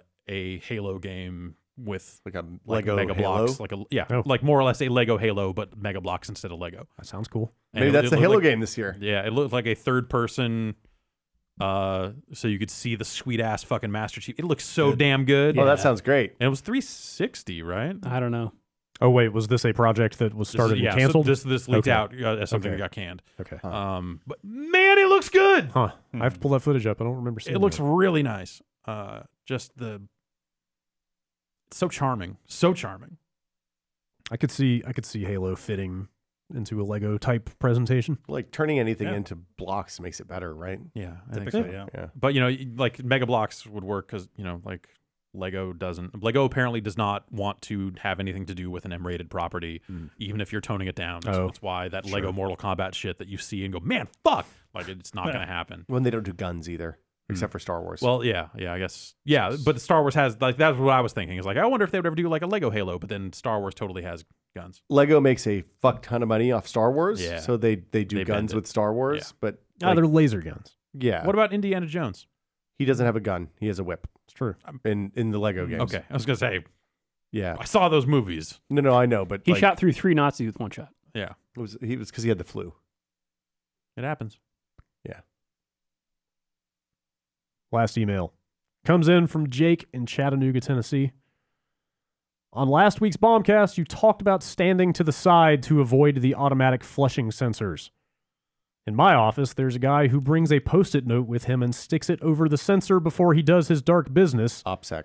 He then leaves the note over the sensor along with his business when he exits. Along with his business. Are we talking Wow. about a stall? Well, it or would a never flush urinal? if you- Yeah, I suppose. It would Wait. never flush if you left the note. Why To why what? why do we avoid? To what I don't- end? I don't know. Like I don't. So all I do I is don't read. I remember just who read the said- emails. I don't know. Yeah. Did any of us mention that? Last Stood off to the side? last week Oh, it yeah, came we were up talking that, about like, that. like the bathrooms here can sometimes be a Yeah. hellscape. And Oh yeah, remember the booger guy? yeah. And What? and someone I think posited that someone was maybe standing off to the side. I think Rory was That could positing be. that someone stood off to the side to avoid the sensor. To which I say, like, you would have to really hate your job Yeah. to Like, Oh yeah. to want to go that far out of your way to are you like 90 like leave degrees? pee in the toilet. Like that doesn't harm anyone really. It's just pee in the toilet. Yeah. I don't. Some people really hate pee. I guess, yeah. So, the idea that someone would then. The only thing I can think of is it's someone who sits down and has it go off on them, and they're worried that it's going to splash up and get them wet, and they hate it. Well, that's. Right? I mean, like, is that a real problem? Look, you don't want a startling, rogue for flush if you're having a nice relaxing. If you're in the middle dump of there. action time, Yeah. you don't want it to flush in the middle. I don't want splashback. Yeah. So that's the only scenario I could see, like trying to make sure that the toilet didn't flush. But I think you would want to courtesy remove the note at the end. Obviously. I mean, it could be if the he's leading paranoia. the business in there, then Yeah. like or, this like is, that, this- but Suggest- that's that suggests- cold, but also, calculated- this suggests a deliberate act. Yeah. This is a dark act on the part of a nefarious individual. Yeah. Look, man, you're saving water. Okay. All right. If it's yellow, we let it mellow. If Okay, it's brown, we flush it down. Yeah. No. That's, Right? Yes. You guys don't have the upsy little flush, downsy big flush toilets here because clearly CBS doesn't like the environment. They can afford it. It's not about affording it. It's about Big Bang Theory is we're gonna make a new environment. Okay, The fair. most watched Yeah, okay. environment. Yeah. Is you Charlie seen- Sheen going to be there? Oh yeah. Have you seen how much Alright. it's raining outside? We'll be fine. Yeah, we're probably okay. I don't know, man. I don't like this. I don't like this. Hey, we just flush willy nilly whenever somebody pees in a toilet. That's a waste of water. I can kind of see where you're coming from, but Yeah. that's for me at home. What a business does You're- because there are so many different people cycling through there. Yeah. When you're at home, you know who uses those toilets. Well, also you're paying for the water. Who cares? It's That's pee. Mm-hmm. Pee is it's look. I would this would be a good T-shirt. I've gotten Who cares? It's pee. Who cares? It's pee. We got all your merch plans for Yeah. 2017 lined Yeah, up right nailed here. it. You can have that Hockey one. It's a jersey that freebie. just says that. You get older. I'm less squeamish about the public toilet. I can't work the ass gasket, so I don't ever use those. Yeah, no. I just kind of wipe it off a little those bit things and hope just- it's dry. More trouble than it's worth. Yeah. Yeah. Look, just sit down on the toilet. Sit down on the toilet. Yeah, do your business. Take your paper in there. Read your phone, whatever you have to do, Mm. and then get out. but flush afterwards. If you poop, Yes. flush. Yeah. If you pee, If you pee and the thing doesn't automatically flush on you, and you don't go back for it, I'm not going to think you're a monster. I guess I would say. okay. Yeah. That seems fair. Yeah. Yeah. I can live with that. But to deliberately circumvent the Yeah, auto flushing technology, The post-it like- note is like a whole like different to level. what of, end? Yeah. Again, that's all I want to know is why would one do Yeah. that? Yeah. Do Maybe, they think there are cameras in there? I don't know. There are cameras Maybe- in there, maybe man. we'll How get do you think some- it knows?